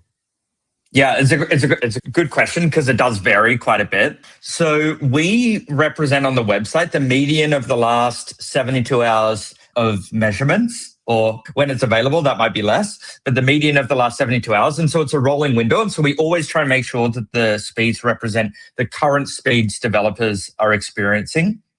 It's common for kind of speeds to come down if the provider doesn't add more hardware. Because, of course, the GPUs, it might be serving at a low batch size before people switch to the model, but then batch size will increase which will slow the per user speed down because the same hardware is serving more users. And so it's not uncommon for speed to come down. It's good to look at those curves. We have over time curve over time on the website. And so it can come down, but I think that like it's true that like Gemini 3.7 Flash will stay fast. And that's, of course, with Google and their TPUs, a competitive advantage for Google and a strength point for them. I think it's underrated. George, I haven't literally ever saw this. I just went on the website while you were talking, when I asked you what was the best model, there's a model recommender here with the three switches that you said, intelligence, speed, and cost. And if you choose up intelligence, the fastest speed and the lowest cost, you get Gemini 3.7 Flash, which is like the model that just came out, folks. So here you go. There you go. Agentic capabilities, and you select all of these models together. Yeah, and then you can select CoreWeave there. Yeah, eventually Gemini 3.7 Flash is because I think of the outsized speed. And so very excited to see once you guys test the Cerebras version of GPT-5.6 Sol, whether or not that's going to come on top. Let's talk about price. We talked about price per task. We talked about different things. Price is also not, first of all, it's per task now. How do you guys think about pricing? And also talk to me about like amalgamation of like caching, for example. DeepSeek is very good at caching, one of the best to ever do it. And like 97% of like all of them in their harness is cached. How do you guys think about pricing per token versus price per task versus blended price per input plus cache plus output? Yeah, so exactly. We used to just talk about, hey, like the list prices, input, output price. Now I think if we think about the cost per task, it's the token pricing of input, output. It's your cache discount on the input tokens. It's the cache hit rate that you're actually getting a cache hit when you should. It's the number of turns that the model is doing for the agentic task. And it's the amount of like output tokens the model is outputting per turn.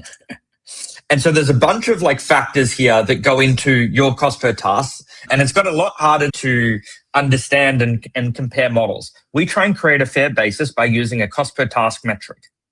And so that accounts for all of that. I think if we think about what's most important there, I say think less about the list prices and think more about the number of output tokens. So we show on the website number of output tokens to run benchmarks. Yeah. So thinking about the verbosity of models. Second, think about the cache hit rate as the next most important. So if you've got, and the discount. So if the cache discount is 80% versus 90%, and most tokens in an agentic task are cache hit input tokens or cacheable input tokens, then that 80 to 90% could pretty much almost double the cost of an agentic trajectory. Yeah. Similarly, if the cache hit rate is lower, so that the provider isn't as good at serving cache tokens, hasn't implemented cache-aware routing between its nodes, etc., then that can also mean that you're getting 10% of the time, you're not getting a cache hit when you should. You're paying the list input token price, which is 10x more than the cache input price, and therefore, like you can be paying double. And so I think these metrics are as critical as input price, output price. We try and simplify things, make it easy by reporting the cost per task on the website, which ranges, instead of ranging per token, it's like per task, it's between 5 cents for kind of a lunar task in our benchmark compared to a $3.14 for a Fable 5. So varies orders of magnitude between the models. So I would say a very interesting thing and a sign of our times that folks, since last week when we came to you on Thursday, the top recommendation models now under official analysis based on the things that I chose, that the best intelligence, the best speed, the lowest cost. The new one is the model that just launched, Gemini 3.7 Flash. The second one is Gemini 3.7 Flash Medium, also very good. And the third one is also a model that came out, 2 days ago, yesterday? I don't know. Time doesn't mean anything to me anymore. Grok 4.6 High with the context of like 500,000 tokens, and the cost per task is like cost per index is $1,000, which is the cost for you to run your whole index on it. And the index is 61, where Opus 5 is 63. So very close to the capability level of Opus, but it's 1/3 of the price of Opus? Yeah, literally 1/3 of the price of Opus, and definitely cheaper on the output. Very important research, George. I wanted to call out, like many of us, like we call out artificial analysis like jumps in rankings. The thing that I love when you guys do is that, hey, previous model was here, the new model is here. Here's the arrow that shows you the jumping capabilities. And in a world of fast-pacing releases and models, it's incredible to have such a resource. But both of you guys, Arena as well, for people using this, and you guys doing automated benchmarks. George, one maybe last question before I let you go, I know a little bit over time, is do you actually have human evals in there, or it's all automatic based on like LLM as a judge and evals, programmatic evals, etc.? Sure. So in language models, we don't go to Arena for those. They do great work. But we believe that like human preference makes a lot of sense when it comes to kind of the more creative domains, whereby like humans are the only source of truth, right? And so we have on our website, we have arenas for image, video, speech, so text-to-speech generation models, so kind of media generation more broadly. And there we use human preference. For language models, we focus more on like objective benchmarking rather than human-driven is like how we approach it. All righty. Folks, George Cameron from... Go ahead. Can I ask you one idea? It's not very well thought through, but when you run very long-running benchmarks, one thing I'm noticing is that models spend such a long time validating, and I wonder whether it's like, as in like spending like CPU cycles. And I don't know if it gets reflected in tokens per second or not. I don't know how you count it, but what do you think about just the amount of time it takes to run a benchmark? Like, I wonder if that's like a concept that's interesting or not. I think it is interesting. I think it's becoming more interesting. We have per task, but it's really just focused on kind of model time outputting.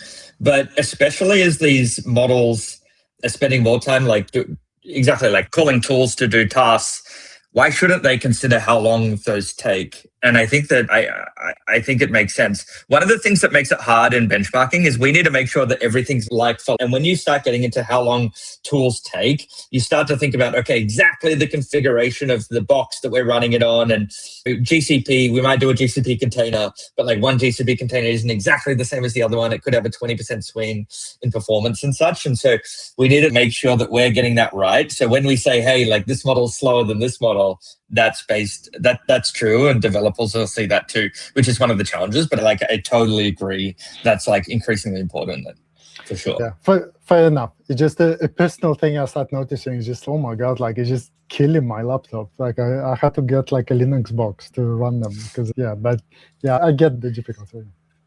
George, congrats on releasing. Sorry, I need to.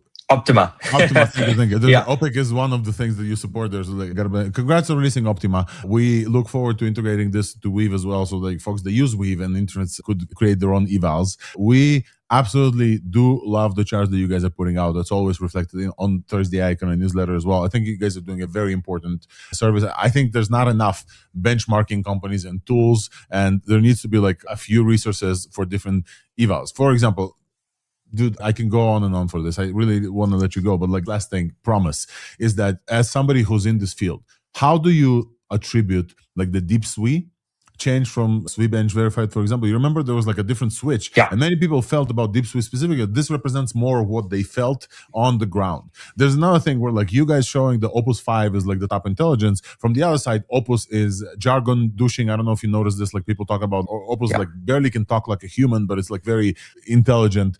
How do you account for that much difference and variance between these things? How do you guys think about that when you're building the index? Yeah, I think we're very conscious that when we kind of create numbers, you are creating things that might be kind of focused on the industry, right? And I think we want to make sure that if we're creating a benchmark, improving on the benchmark means improving in the real world. And so that's where I'm a little bit hesitant to go too abstract with how... With the benchmarks, because it creates these weird incentives whereby people try and the labs try and grow in areas that aren't aligned with what humans actually use the models for and actually what they want. And so I think that's like very critical. And I think there's been benchmarks that hit the nail on the head for that better, like a DeepSeek. How the models were doing well on Sweetbench Verified, especially when they had internet access, was like just going to the GitHub repo or using the Git history and such. And I think that's not how you can get task done in the real world. And so I think for benchmark authors, I think like that's an important responsibility that we have when creating benchmarks for kind of labs to consider as they improve performance. We have a bunch more questions coming in from folks that are eager to talk to you. George, maybe we need to bring you one more time or maybe multiple more times because, we talk about AA scores all the time. First of all, congrats on the success. I love seeing AA featured as an index, as like top on Gemini, a bunch of other things. Really looking forward to chat with you guys more about how you build evals and benchmarks. And I think there should be like an AA corner on Thursday Eye because like we definitely always mention arena scores, AA scores, and like vals is like one competitor of yours that does a little bit of different thing, but also is very important as well. Wolfram does like Wolfbench, and we evaluate like independently as well. I think all of those is an effort to tell the people the story of, hey, a huge thing is happening here, and it's happening faster and faster. And how the hell do you survive in this world? And not many people need the difference. Not many people will have to jump to Gemini 3.7 Flash just because it's like super fast. Not many people will try Grok 4.6 because it just released. But for those who want to, we are the folks who are telling the story, and I think it's very important. And thank you so much for being like a big part of that as well. And thank you for coming on the show, George. I know we need to let you go, but feel free to come back. Welcome anytime to talk about different models, different upgrades, and how you're thinking about evals as well. Thank you so much for coming up. Thank you. It's a pleasure being part of this community. Awesome. Thanks very much, and would love to be back on. 100%. Always welcome back. Thank you, George. And folks, I think we'll bring Nistan back, see who else. LDJ is still here. We need to land this plane, but not before we show you LTX 2.5. I think, Nistan, you verified that LTX is existing in the TLDR. Why did you verify this? What's new about LTX that's exciting? Tell us. I think it's open weights, which is dope. I haven't tested it. I ran Qwen. I ran the Minimax H3. Yeah. And that one was fantastic. H3 it takes 3 minutes to generate 1 second, but it was very good. We talked about Cadence 2.5 finally releasing in the US, Minimax H3, Flux 3, right? Also video model, also open sourcing hopefully very soon.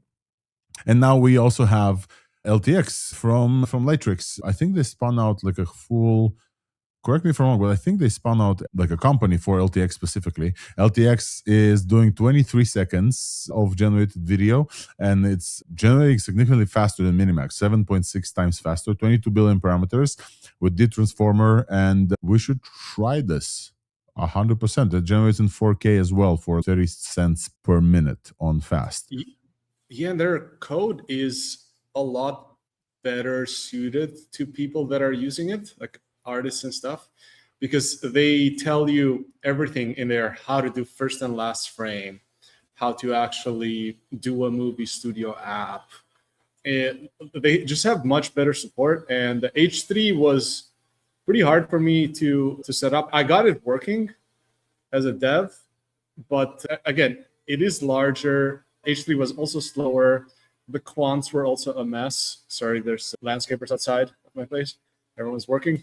But yeah, I'm just seeing a much better reaction from the community for this. Yeah. And I haven't ran this yet.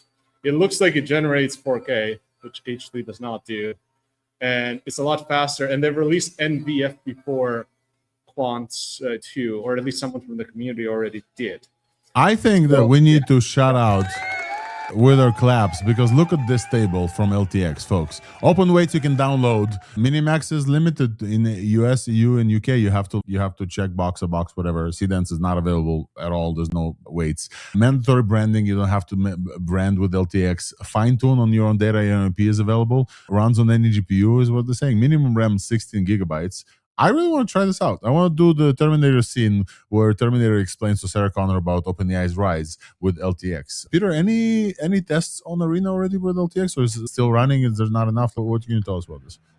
Yeah, I think I'm just going to double check what we've released or not. It's always a struggle to remember what's out, what isn't. It's too fast, for sure.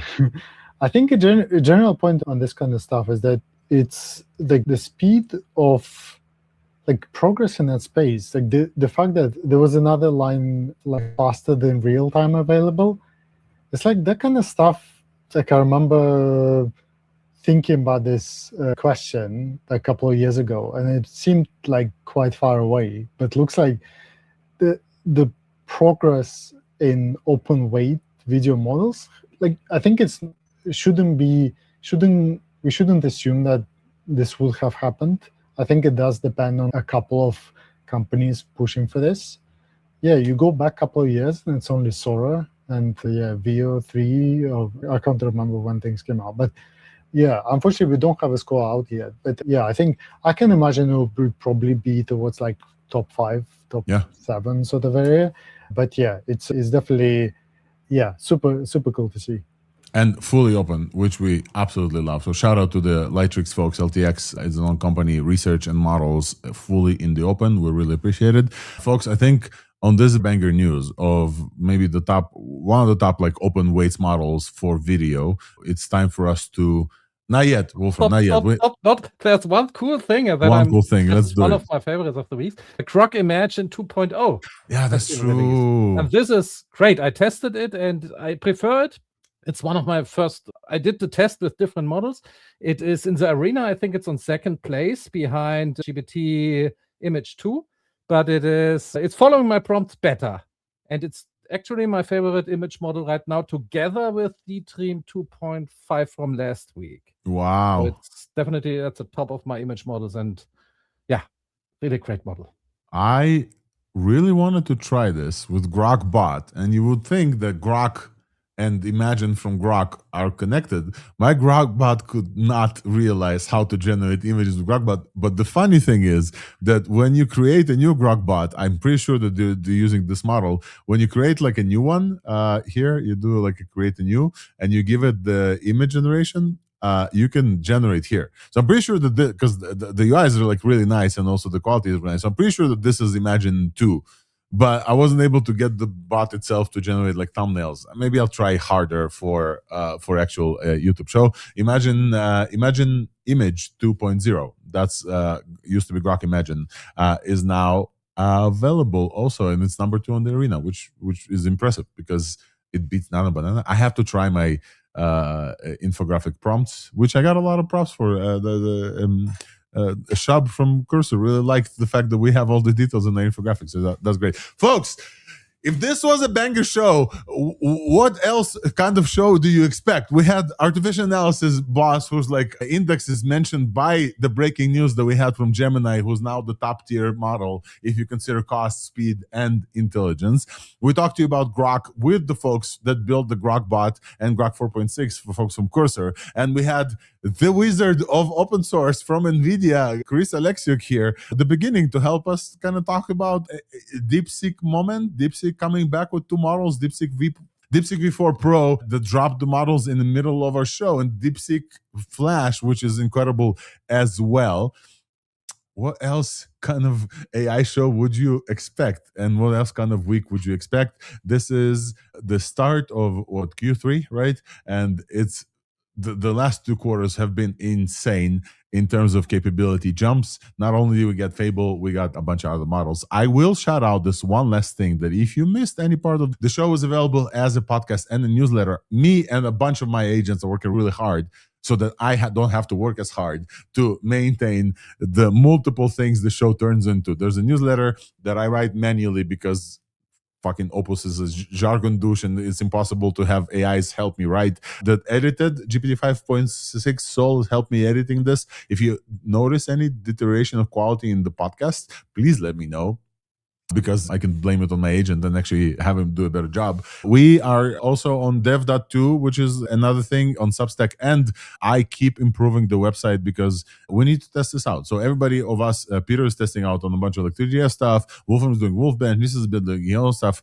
What I do is the show, and I also want to test these models on the show stuff. So if you want to check out the stuff that is happening, everything is on thursday.news. And recently, I will show you, we started putting up together these specific indexes of everything that happened. So July just ended, and there's like 71 things released in July, and you can see all of them here. So we have, Inkling Small and Seedance 2.5, Fable is here, everything is here. And if you click into Anthropic, you can go and see all of the releases that Anthropic had.